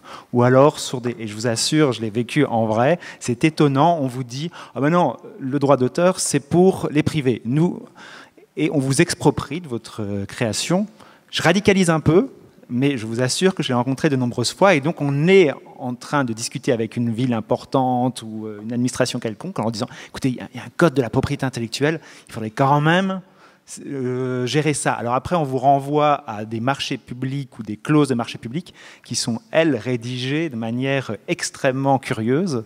Et donc, il y a un vrai boulot de ce côté-là. Et je suis tout à fait d'accord avec Emmanuel. Les auteurs ont des droits, même dans le domaine de l'administration, dans le domaine du public, etc. Moi, ce que je constate par rapport à ces interventions dans les médiathèques, en particulier ici en Alsace, c'est qu'il y a de plus en plus de comédiens qui interviennent dans des médiathèques ici de la région. Alors j'imagine que ce sont les bibliothèques départementales qui organisent ces tournées, entre guillemets, de comédiens dans les bibliothèques, médiathèques. Et c'est une bonne chose pour les comédiens, c'est peut-être une chose un peu moins intéressante pour les auteurs, mais ça fait déjà entrer l'idée de lire des textes dans les lieux de lecture et de livres, c'est déjà une chose tout à fait positive. Donc pour les comédiens, semble-t-il, ça pose pas de problème et c'est un peu plus compliqué, d'après ce qu'on dit là, pour les auteurs. Enfin, ça ne devrait pas l'être, mais ça pose des problèmes. Là-dessus se greffe une deuxième chose que je dis en tant qu'auteur et en tant que responsable d'une association d'écrivains, c'est que très souvent, il faut le dire, les auteurs ne sont pas de bons lecteurs de leurs textes. C'est connu, c'est pas parce qu'on a une plume que forcément on sait lire ce qu'on a écrit. Et pour ceux que ça intéresse, notre association littérale, nous organisons au mois de décembre un week-end de formation à la lecture pour les auteurs, pour qu'ils apprennent à lire et à dire leurs textes. Parce qu'il faut aussi que les gens susceptibles de nous inviter puissent dire c'est bien ce qu'il écrit, mais en plus, quand il lit ses textes, c'est vraiment drôlement intéressant, puis on a envie de rentrer dans son univers d'écrivain. Donc, c'est des écrivains qui se sont tournés vers nous en disant on a bien envie de lire nos textes, mais on n'a jamais suivi de formation là-dessus. Et nous, on est en train de se former là-dessus. Voilà. Oui, juste une dernière remarque. La pratique, elle existe, et cette idée, elle est classique, elle est reprise aujourd'hui par Google, c'est-à-dire à partir du moment où vous venez pour faire de la promotion, c'est bien pour vous, donc on ne vous paye pas. Google, quand il a commencé à numériser les ouvrages d'auteurs sans leur demander leur autorisation, disait c'est pour les faire connaître, donc c'est bien, donc je n'ai pas à demander d'autorisation. C'est la même logique. La pratique, elle existe. En France comme ailleurs, l'État était la personne qui respectait le moins les droits d'auteur. Par exemple, à l'université, quand je suis arrivée à Strasbourg, les photocopies qui étaient effectuées, beaucoup de choses, il n'y avait pas de respect de droit d'auteur, ça n'était pas connu, puis c'était comme ça fonctionne, puis personne ne dit rien, donc ça fonctionne. Donc là aussi, c'est une pratique à changer, vous en êtes les acteurs, à vous aussi vous avez des droits. La lecture d'une œuvre écrite, ça s'appelle représenter son œuvre, la communiquer au public, et pour cela, vous avez le droit d'autoriser ou d'interdire. Et puis si vous autorisez, vous avez le droit de le faire gratuitement ou avec une rémunération. Et je sais, madame, à quel point cette réaction qu'on peut avoir ici à la table peut paraître paradoxale, parce que vous vous battez au quotidien, comme beaucoup de gens dans cette salle, pour diffuser et faire partager les choses que vous aimez. Et c'est le cas aussi des auteurs quand ils viennent, et c'est le cas des libraires, c'est le cas des médiathèques qui font un travail formidable au quotidien. Mais il est vrai que aujourd'hui, il y a une économie, et que cette économie devient difficile, extrêmement difficile. Vous n'êtes pas sans savoir, et je pense que ce matin, des choses ont été dites aussi sur les subventions, l'État va investir de moins en moins d'argent. L'État va donner de moins en moins d'argent aux collectivités territoriales, les collectivités territoriales vont donner de moins en moins aux structures, donc on a intérêt à essayer de se poser un certain nombre de questions pour continuer à faire en sorte que les auteurs puissent avoir les moyens d'écrire, ce qui permet aux médiathèques, aux libraires également de faire leur travail, et moi, en tant que lecteur, de continuer à lire des livres. Parce que l'enjeu, il est aussi qu'à un moment donné, s'il n'y a plus d'auteurs, il n'y a plus de maison d'édition, il n'y a plus de livres. Je caricature, mais je sais à quel point c'est douloureux quand on défend au quotidien des choses et qu'on se rend compte que 100 €, 200 €, 300 €, la structure ne vous les donne pas nécessairement. D'autres questions ? Je voulais rebondir sur ce que vous venez de dire. Donc, Cécile Jolowski-Perra, je suis la directrice de Languedoc-Roussillon Livre et Lecture. Et j'ai déjà témoigné sur l'exemple du Languedoc-Roussillon, donc je vais être brève. Je pense que c'est important ce que vous venez de dire à madame. Il ne s'agit pas de stigmatiser les bibliothécaires en aucun cas. Mais en revanche, cette démarche de charte que vous avez évoquée, nous sommes nombreux dans les agences du livre à l'avoir promue également. Laurent de la Bouglise, qui était avec nous ce matin en Basse-Normandie, voulait en parler, puis finalement on a moins eu le temps ce matin. Nous aussi en Languedoc-Roussillon, on a pendant 2 ans mené un comité professionnel pour développer la réflexion là-dessus, et les bibliothécaires y ont vraiment participé. Et au terme de ça, on a une charte des manifestations littéraires en Languedoc-Roussillon, dont un des articles phares concerne la nécessité de rémunérer les auteurs. Alors c'est vrai qu'il y a une petite différence entre un auteur qui est en promotion de sa dernière actualité et qui va pouvoir signer et dédicacer, et que là, effectivement, on est un peu sur quelque chose où la question de rémunération peut se discuter.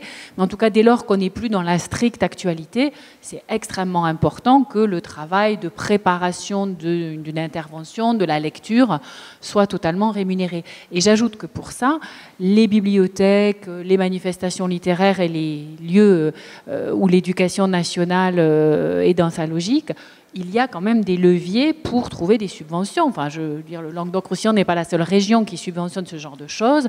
Vous avez la possibilité d'avoir l'association de lecteurs autour de votre bibliothèque ou autour de la librairie qui peuvent demander des subventions, et il y a des possibilités. Les lycées également, il y a de nombreux programmes de soutien à l'éducation artistique et culturelle qui peuvent être sollicités. Alors bon, c'est vrai que ce sont plutôt des financements en baisse, tout à fait. Mais il y a aussi... tout le monde est vraiment conscient qu'effectivement, à un moment donné, c'est de l'administratif, en plus d'autres choses. Je vous ai coupé la parole, mais non, continuez, je vous en prie. Je suis d'accord. Mais c'est vrai que ça existe, mais parfois les gens ne le savent pas, ou parfois quand ils le savent, ils n'ont plus le temps tout simplement de faire le énième dossier supplémentaire pour pouvoir faire leur métier. Mais les auteurs ont aussi besoin de temps pour créer. Je suis bien d'accord. Monsieur ?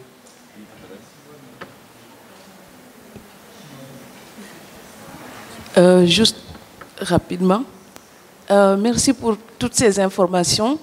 Je pense que les auteurs doivent avoir un deuxième métier, c'est se former en droit pour s'en sortir. Et par rapport au sujet des rémunérations, j'interviens juste pour ma toute petite expérience. C'est vrai que je fais beaucoup de lectures, et même à l'étranger. Il faut savoir que quand on est en promotion, c'est vrai, on présente une actualité, comme vous venez de le dire, madame, parfaitement d'accord. Je pense qu'on serait même peut-être gêné de venir présenter une nouveauté et dire « payez-moi pour que je vous raconte », alors qu'on a déjà envie de vous donner l'intérêt, on a envie de susciter une attention. Mais une fois ce travail terminé, il faut savoir que les auteurs, quand ils vivent de leur plume, ce sont des gens qui sont parfaitement considérés comme des personnes en profession libérale. Donc on paye plein pot. Et il faut savoir qu'on culpabilise souvent les auteurs. Et pardonnez-moi de dire ça, parce que le plaisir que nous avons tous pour la littérature, on pourrait y passer la nuit pour 0 francs, on se régalerait quand même. Mais il faut payer des factures. Et donc le prestige de Victor Hugo, ça ne se mange pas. Et on a des obligations. Et personnellement, je vais donner un exemple ici. Il m'est arrivé d'avoir, et j'en ai plein comme ça, mais je limite, même un professeur d'université dans une université en France, ou que je ne citerai pas, ailleurs dans d'autres universités à l'étranger, vous avez fait une formation universitaire, ça vous a coûté de l'argent, ce n'était pas gratuit. Ils respectent ce niveau-là. Le cerveau que vous avez, s'ils estiment que ça a une valeur, ça mérite un prix. Parce qu'après tout, ils invitent un rappeur, on le paye. Donc on invite quelqu'un pour venir chanter du blues, on paye le ticket. En Allemagne, il y a le système de Literatur House. Moi, il m'arrive de faire des lectures musicales, je paye mes musiciens. Si on ne me paye pas pour présenter cette lecture, je ne peux pas payer les musiciens. Je ne peux pas payer leur transport, je ne peux pas payer leur hôtel, je ne peux pas payer leur nourriture. Et maintenant, nous les auteurs, si vous commencez à négocier un cachet, on vous dit « Ah, mais Madame Diop, mais je vous parle de culture, vous me parlez d'argent. » Mais monsieur, je dois manger pour pouvoir écrire.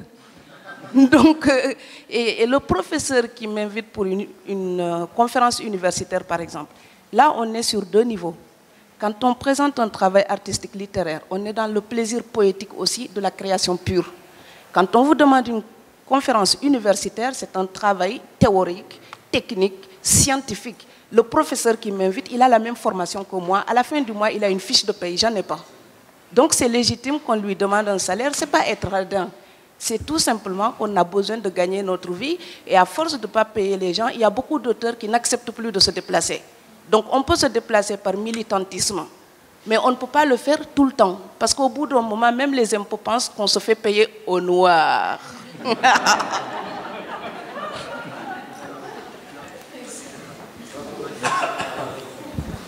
Merci. Monsieur ? Je voulais juste revenir un peu en tant qu'auteur sur le fait de se rendre dans les bibliothèques. C'est vrai que je suis souvent sollicitée, je me suis beaucoup rendue dans des bibliothèques et dans des médiathèques, mais que je ne le fais plus parce que c'est beaucoup d'énergie. Déjà, écrire un livre, c'est mettre beaucoup d'amour, des nuits blanches, et ensuite de se déplacer parfois loin, de mettre de l'énergie là-dedans, sans aucune rémunération et sans même qu'on nous rembourse les frais kilométriques. J'estime que ce n'est pas très agréable même. Donc je l'ai fait au début parce que je trouvais que c'était magnifique de rencontrer les lecteurs et d'avoir un avis direct. Parce que pour un auteur, c'est très bien d'avoir l'avis direct d'un lecteur. On ne l'a pas forcément de la part d'un journaliste ou d'un critique littéraire. Mais sinon, se déplacer, faire une lecture, bien sûr, on peut être flatté d'être sollicité. Et souvent, les directeurs de bibliothèques disent « mais on a envie de vous recevoir ». Mais est-ce que c'est suffisant pour qu'un auteur se déplace, comme vous disiez, Fatou, et le fasse gracieusement, alors que c'est aussi un métier, que si on essaye d'en vivre, eh ben, c'est des heures de travail. Alors bien sûr, quand un livre sort, on peut dire ça vous permet de faire une promotion. Si ce n'est que si vous faites venir un libraire, même dans une bibliothèque, il faut bien s'imaginer que dans une bibliothèque, les personnes n'achètent pas de livres, ou peut-être 2 ou 3. Si l'auteur a entre 1% et 8%, si tout va bien, du droit d'auteur hors taxe, vous imaginez ce que ça lui aura rapporté, c'est 5 ou 6 heures qu'il aura consacrées à ça. Pour mon cas, c'est assez amusant parce que dans les bibliothèques, tous les villageois arrivent avec les livres qu'ils ont de moi et c'est extrêmement touchant. Mais ils arrivent parfois chargés avec des cabas, avec 15 livres et veulent que je les dédicace. Et donc ça prend un temps invraisemblable. Bien sûr, c'est intéressant, je voudrais parler avec eux, je dédicace ces livres. Les lecteurs aimeraient aussi faire ça en librairie, mais le libraire veille. Il ne permettrait jamais qu'un lecteur vienne avec autant de livres qu'il avait chez lui pour les faire dédicacer. Alors donc c'est vrai que c'est un choix cruel, aller vers le public, pouvoir faire connaître des textes. C'est aussi une grande chance que les bibliothèques existent, hein. Je remercie tant que ça existe. C'est comme ça que j'ai découvert mes premiers livres, que j'ai pu lire des livres que j'aurais jamais pu acheter. Mais en tant qu'auteur, on est aussi tenu de se dire je me respecte et j'aimerais qu'on respecte aussi le travail que j'ai fait, surtout si c'est un travail de dentelle, d'amour et qui prend tellement d'énergie. Merci. Monsieur.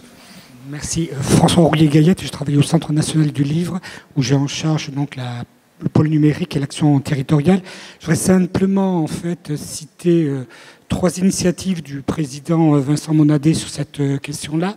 La première, c'est que va être lancée dans le cadre du Conseil des études une grande étude justement sur la rémunération des auteurs pour avoir une image de ce qu'elle est et de sa réalité et des propositions qu'on pourrait faire pour éventuellement la conforter.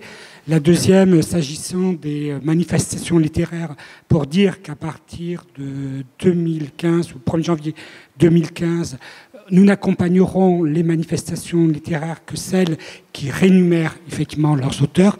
Il y a encore de grands salons et de grandes fêtes littéraires qui ne rémunèrent pas les auteurs qu'elles font venir. Et ça deviendra une des conditions obligatoires pour obtenir une aide du CNL à partir du 1er janvier 2015. Et d'autre part, que le président du Centre national du livre, toujours dans cette idée de conforter la rémunération des auteurs, va lancer aussi un groupe de travail qui va essayer de réfléchir au paiement des rencontres littéraires. Donc on va essayer un peu de briser un tabou, en tout cas d'en discuter avec l'ensemble des partenaires qui organisent ces rencontres littéraires pour voir aussi comment on peut conforter cette rémunération des auteurs. Madame. Bonjour, donc moi je travaille aussi dans une médiathèque. Je vais juste souligner le problème qu'on a souvent quand on veut rémunérer les auteurs, de savoir en fait comment le faire. Parce que parfois les auteurs eux-mêmes ne savent pas quelle rémunération on doit leur donner. Quand on est dans des petites structures, on n'a pas forcément le cadre de juristes pour nous appuyer et savoir comment faire assez simplement en fait une fiche de rémunération. Alors, je pense que vous avez des documents qui existent et qui sont impeccablement faits et qui doivent vous permettre de régler tous les problèmes. Cela étant, alors au CNL ou à la IGDL ou à la Charte des auteurs, ils sont disponibles sur les sites, moi aussi, au SNAC, enfin bon, peu importe, ça existe. Comment rémunérer un auteur? Vous tapez comment rémunérer un auteur sur Google, ça va sortir, vous allez pouvoir télécharger gratuitement la petite brochure. Cela étant, normalement, les auteurs qui sont dans ce cas-là savent, donc demandez-leur. Je rappelle juste quelques éléments où c'est une lecture ou une production de son œuvre et auquel cas c'est une note de droit d'auteur qu'on doit vous fournir. Un auteur n'est pas une entreprise, même s'il est profession libérale. Il n'est pas une entreprise, vous n'avez pas à lui demander a priori un numéro SIRET. Il peut en avoir un, mais bon. Ce n'est pas une entreprise, vous n'avez pas une obligation de lui demander un numéro SIRET. Par contre, vous devez lui demander son numéro de sécurité sociale. Il doit inscrire son numéro de sécurité sociale sur sa note de droit d'auteur. Et éventuellement, si ce ne sont pas des droits d'auteur, parce qu'il n'y a pas purement la présentation de son œuvre, mais une intervention autour de son œuvre et assez éloignée de son œuvre, à ce moment-là, c'est éventuellement des revenus accessoires et vous devez demander à l'auteur s'il est affilié au régime de sécurité sociale des artistes-auteurs. J'en dis pas plus, mais en gros, c'est les questions que vous devez vous poser. 1, vous allez voir le document « Comment rémunérer les auteurs ». 2, quel est son statut, de quoi on est en train de parler? C'est du droit d'auteur ou des revenus accessoires? Si ce sont des revenus accessoires, est-ce qu'il est affilié à la sécurité sociale des auteurs? Une fois que vous avez la réponse ou les éléments, ça marche. Et ça marche pour tous ceux qui ont recours à des auteurs sans trop de difficultés, car je suis bien conscient qu'il ne faut pas que ce soit lourd administrativement pour les structures qui accueillent des auteurs. C'est pas possible. On sait bien que les structures ne sont pas à même d'avoir une lourdeur administrative de déclaration de salaire ou de choses comme ça. On en est conscient. Non, c'était pour distinguer, je ne vais pas ajouter, il y a des documents types que vous pouvez télécharger en ligne et qui sont très bien faits, et la distinction importante, c'est ça. Soit on reproduit l'œuvre, soit on la lit, et à ce moment-là, c'est du droit d'auteur, et on ne parle pas de salaire, c'est du droit d'auteur, et soit c'est une prestation de service ou un travail à proprement parler, qui n'est pas ni reproduction ni représentation de l'œuvre, et à ce moment-là, c'est autre chose que du droit d'auteur. Oui, d'abord, madame, puis monsieur. Juste, excusez, pour compléter, en général, c'est les deux. En général, on lit une partie de ce qu'on a écrit, et puis on discute avec le public. Alors, c'est du droit d'auteur. Madame, puis monsieur. Une petite source de difficulté, simplement. Vous avez quand même d'un côté la législation sur le droit d'auteur qui vient du Code de la propriété intellectuelle, où on va vous dire c'est du droit d'auteur, et de temps en temps j'ai des clients qui viennent et qui me disent mais attendez, là j'ai ça, elle me dit c'est pas du droit d'auteur, c'est du salaire, etc. Donc il y a une autre branche, c'est comment vous êtes chargé au niveau des cotisations sociales, etc. Et les qualifications, si je puis me permettre, ne sont pas tout à fait les mêmes.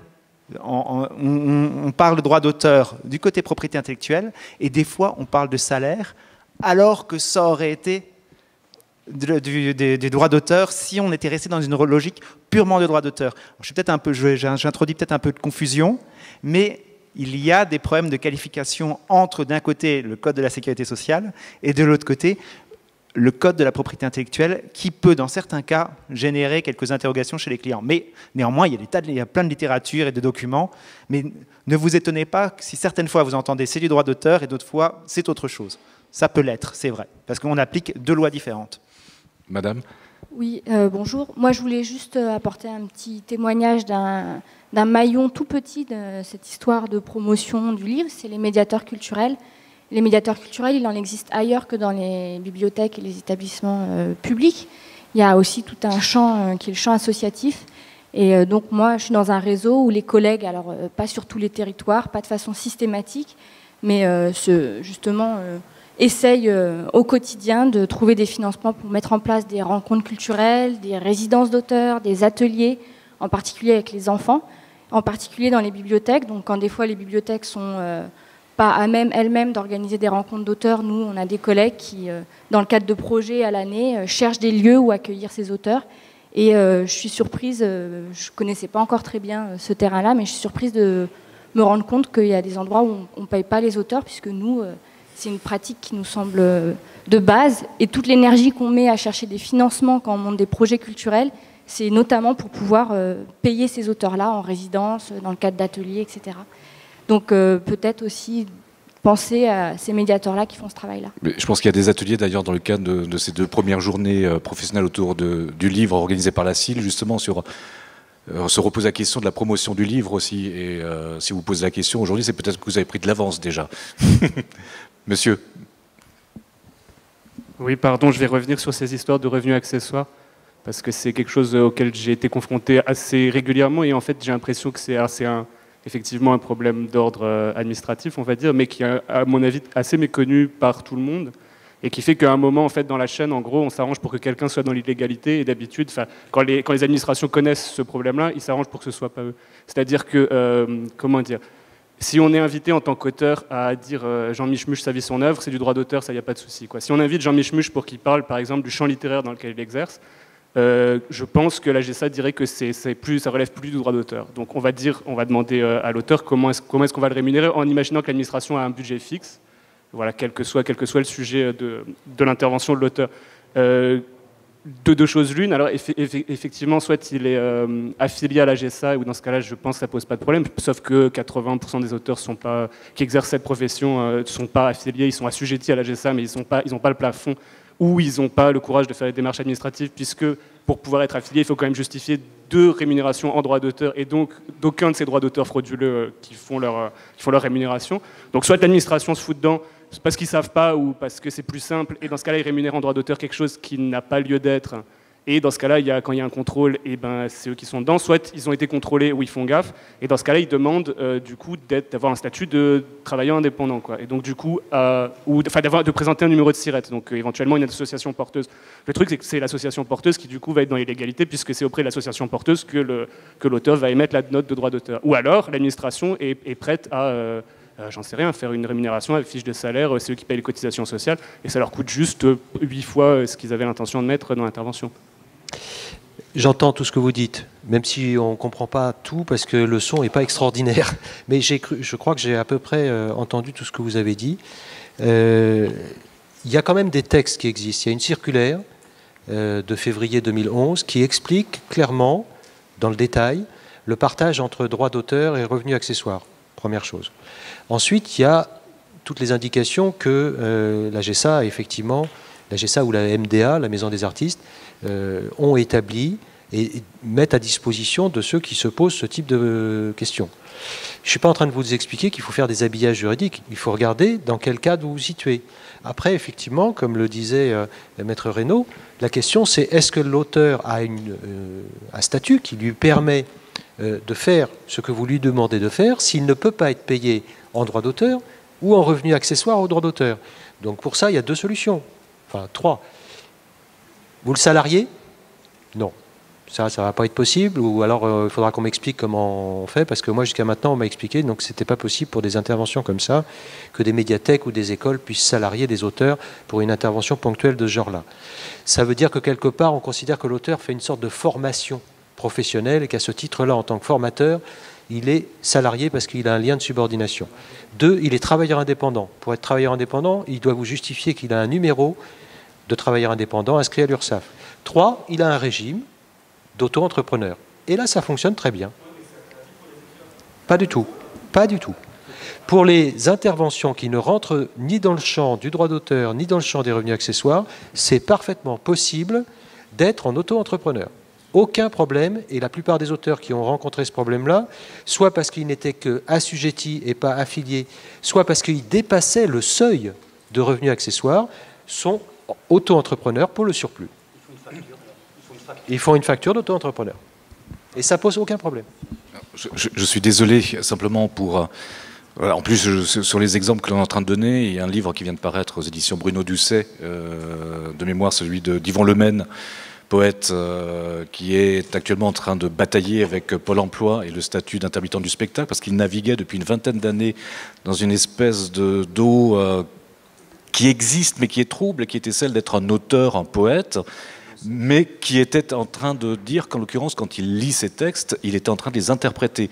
Alors ça nous amène encore dans des interprétations ultimes, mais cette bataille qu'il est en train de mener seul, je vous garantis, je vous conseille de lire le livre, c'est extrêmement émouvant parce que, voilà, Yvon Lemaine n'est pas quelqu'un qui roule sur l'or et qui passe sa vie à défendre la poésie et qui se retrouve pris dans un imbroglio juridique.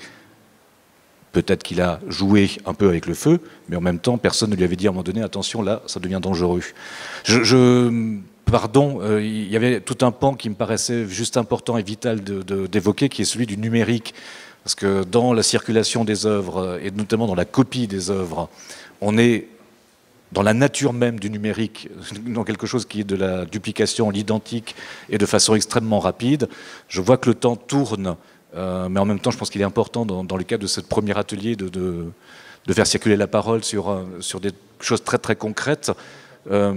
Pardon, Dominique ? Il y a un autre atelier sur le numérique, on en reparlera. Oui, absolument. Il y a un autre atelier sur le numérique, mais là, c'était vraiment des questions sur le droit. Mais j'avais une question. Et notamment sur le Creative Commons, mais ce sont des choses sur lesquelles on ne reviendra pas tout de suite. J'avais une question. J'ai entendu, Dominique Ehrengart avait une question. Surtout que c'est le président, donc... Monsieur le Président. Oui, je crois que cet atelier était très intéressant et on est parti de droit d'auteur, de copyright, etc. Et on est très vite parti sur des problèmes de rémunération, mais de structure aussi. Et j'ai entendu parler d'exemples de structures comme la SACEM qui a été évoquée, ainsi que d'autres structures. Mais je crois qu'il y a une grande absente là-dedans, que nous on connaît parce qu'on paye parfois des choses. C'est la SOFIA. Ça sert à quoi ? Donc en fait, c'est une question désintéressée de présidents concernés directement. La SOFIA, c'est une société de gestion de droits, et en particulier, elle a été agréée par la loi, par le ministère, comme étant la société chargée de gérer le prêt en bibliothèque, le droit de prêt en bibliothèque. Donc c'est une société qui va percevoir les sommes au titre du droit de prêt en bibliothèque et répartir aux auteurs et aux éditeurs les sommes qui ont ainsi été collectées. Donc votre question, c'est quoi ? Ça sert à quoi de payer ? Alors je vous dis clairement, ça sert à rémunérer les éditeurs, les auteurs, et à financer la retraite complémentaire des auteurs, et à financer un certain nombre de manifestations d'intérêt général. Donc il va y avoir sur les sommes qui sont collectées au titre du prêt en bibliothèque, 25% qui vont être mis de côté, qui vont servir à l'intérêt général pour financer des festivals, des salons, des actions d'intérêt général, colloques ou autres publications. Voilà. Donc c'est des sommes disponibles pour la culture de manière générale. L'autre partie va servir à financer la retraite complémentaire des écrivains du livre. Retraite complémentaire des écrivains du livre. Donc une fraction des cotisations dues par l'auteur au titre de sa retraite complémentaire, en l'occurrence 50% de la cotisation, va être pris en charge sur les sommes de SOFIA. Et le reste va être réparti à moitié pour les éditeurs et à moitié pour les auteurs. Voilà. Je crois qu'il y avait une question encore. Oui, monsieur.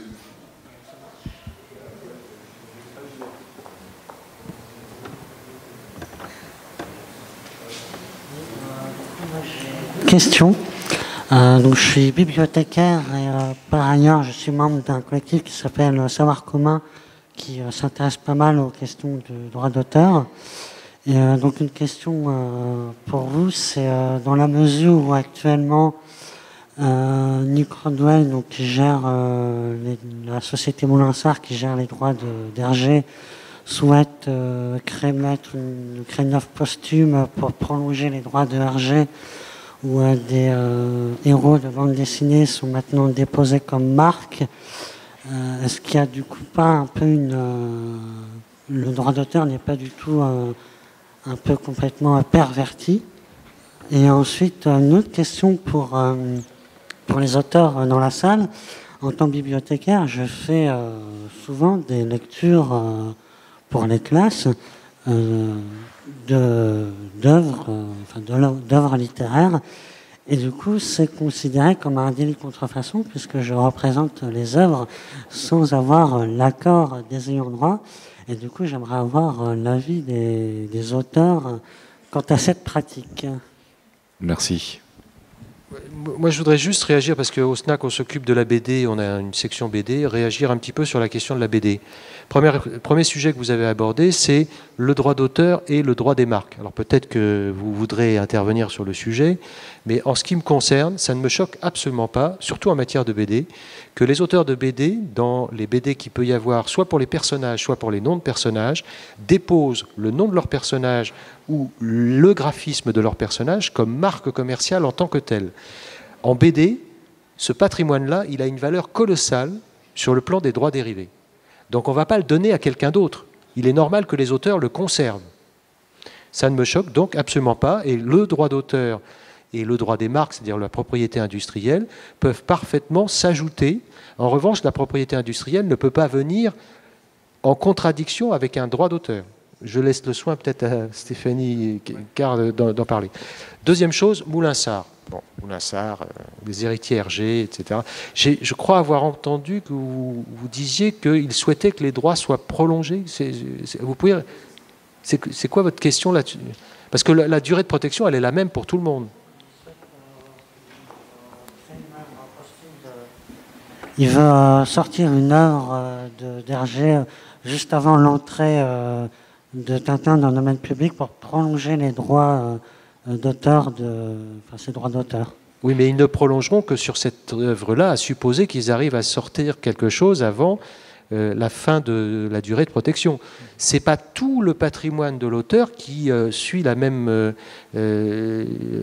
enfin bon, en plus, si c'est une œuvre posthume, ce n'est pas les mêmes durées de protection. Donc, Juste une petite précision sur l'usage du droit des marques par les éditeurs. Il m'arrive de croiser des cas où c'est l'éditeur qui dépose les personnages, qui dépose les images en tant que marque, sans aucune base contractuelle, sans que rien ne soit mentionné au titre du dépôt de marque dans la relation entre l'auteur et l'éditeur. Et donc là, je trouve que c'est critiquable parce que c'est un dépôt de l'éditeur sans aucune base. Et l'autre chose, effectivement, vous avez des gens qui déposent des marques pour se créer des espèces de patrimoine comme ça qu'il est assez difficile de combattre en justice. Et ça m'est arrivé avec le smiley que vous connaissez tous. Le smiley, il y a un type qui a déposé smiley et qui vous fait un procès dès que vous mettez un smiley quelque part. Et si vous voulez, pour moi, c'est du contournement du droit d'auteur par le droit des marques. Et le droit des marques a cette possibilité d'être, si vous le renouvelez, d'être indéfiniment protégeable. Donc ce type s'est emparé, si vous voulez, d'un patrimoine. Et on a un peu de mal dans les prétoires à se battre contre ce type de contournement, d'abus de droit des marques. Mais pour moi, c'est un abus. Voilà. Stéphanie ? Oui. Droit des marques, droit d'auteur, c'est des rapports qui peuvent être complexes. J'essaye de simplifier. Ça ne porte pas du tout sur la même chose. Donc, à partir du moment où, par exemple, on va déposer le nom, je ne sais pas, je prends Tintin. Tintin comme marque, ce sera pour désigner des produits ou des services. On ne pourra pas empêcher tout le monde d'utiliser le terme ou d'utiliser telle image du personnage. C'est vraiment très, très particulier. Par contre, les tribunaux sont très clairs. Si on cherche à prolonger un monopole, qui est le monopole du droit d'auteur par le droit des marques, c'est pas toléré. Ça s'appelle un abus de droit. Point. C'est pas la même chose. Pour ce qui est de... je sais plus les autres questions. L'œuvre posthume. L'œuvre posthume, moi, c'est bon. Je ne sais pas quel est le débat que vous voulez soulever. Dans tous les cas, si le monopole de 70 ans post-mortem est passé et qu'on cherche à... Il y a deux hypothèses. Soit c'est pas terminé et on sort une œuvre à ce moment-là, mais c'est pas le droit d'auteur sur l'ensemble de l'œuvre qui est prolongé, c'est sur cette œuvre-là, d'accord, que va courir une durée de protection qui est 70 ans.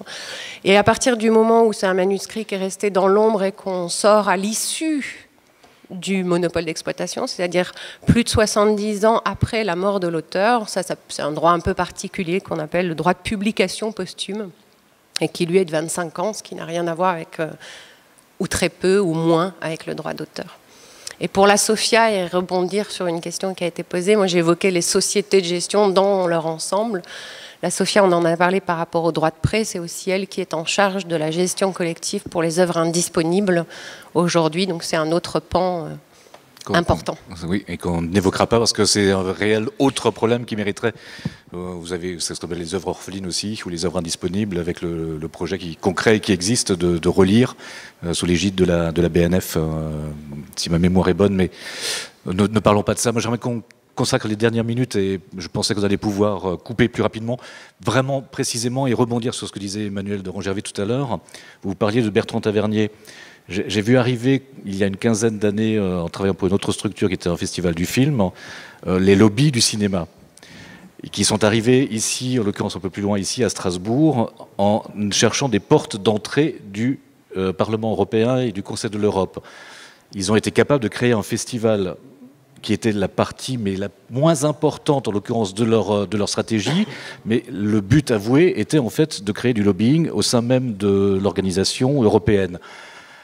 Juste pour dire que ces structures-là, aujourd'hui, elles sont entendues. C'est-à-dire qu'en l'occurrence, quand on regarde les négociations européennes, on parle beaucoup des droits audiovisuels. Alors c'est vrai que ça représente beaucoup d'argent.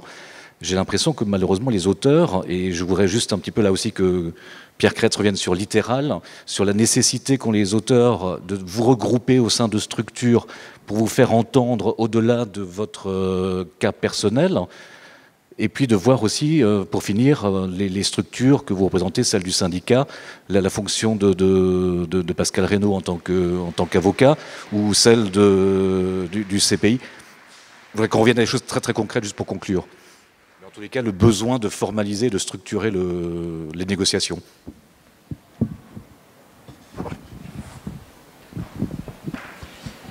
Oui, la nécessité pour les auteurs de se regrouper, c'est une question qu'on peut se poser, puisque l'acte d'écriture est un acte individuel. L'auteur est seul face à son écran, face à ce qu'il a à ses rêves, à ses désirs d'écriture. Et il y a beaucoup d'auteurs, je crois, qui sont un peu réfractaires, je le constate bien, à l'idée de se mettre ensemble pour partager leur expérience d'écrivain.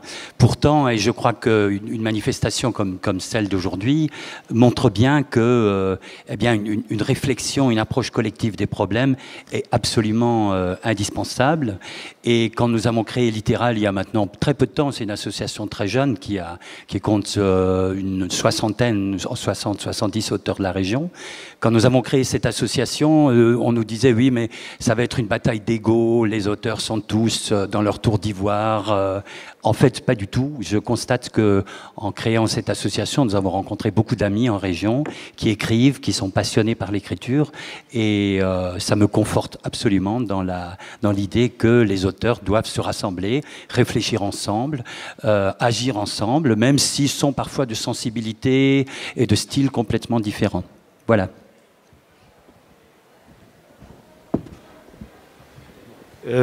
J'ai travaillé avec Le Grill pendant 4 ans, et donc on travaillait plutôt avec des illustrateurs, et j'ai vu vraiment au quotidien la nécessité de se grouper, surtout pour des petits contrats.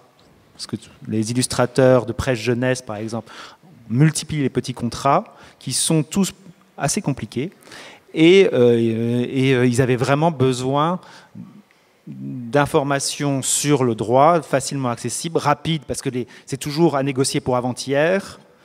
Il faut toujours donc avoir un avis très très rapide sur quelque chose. Il y avait une autre chose, il y a non seulement le droit, mais vous devez avoir une autre casquette, parce que en tant qu'artiste,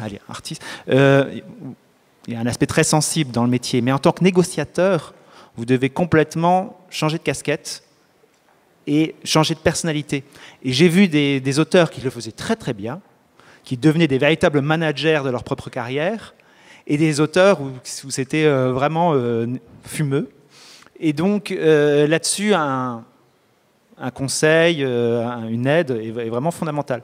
Il reste que voilà, ça peut s'organiser soit avec un syndicat, un avocat, l'université, il y a plein de sources, mais franchement, faites attention parce que ce que vous signez vous engage.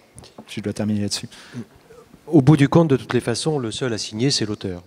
Mais par contre, il peut se faire conseiller, être informé auprès d'associations, de syndicats, peu importe. Ça existe. Il y en a, donc aux auteurs de se préoccuper de savoir où ils peuvent trouver la bonne source d'information.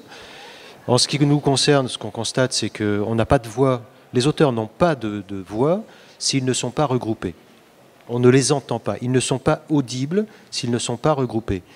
Plus il y a des regroupements possibles, plus il y a une marge de possibilité de faire avancer les dossiers. La négociation entre le SNE et le CPE, c'est révélateur. S'il n'y avait pas eu le Conseil permanent des écrivains qui regroupe 15 associations, mais en réalité 4 qui sont vraiment actives et qui ont vraiment fait le boulot, ça n'aurait pas été possible. Avant, il y avait des discussions entre la SGDL et le SNE. La SGDL est la structure la plus importante en nombre d'auteurs en France, mais ce n'était quand même pas suffisant. Avoir plusieurs organisations, ça a permis d'aboutir dans la discussion. Donc, le regroupement est positif. Stéphane Icard. C'est l'heure du café. C'est l'heure du café. Merci beaucoup à tous et à tous. Évidemment, l'atelier ne s'arrête pas là. Vous pouvez poser les questions directement aux intervenants. Merci à la CIL d'avoir organisé ces premiers ateliers. Merci également aux étudiants du Master Édition pour toutes les actions qui mènent concrètement pendant ces 2 journées. À très bientôt.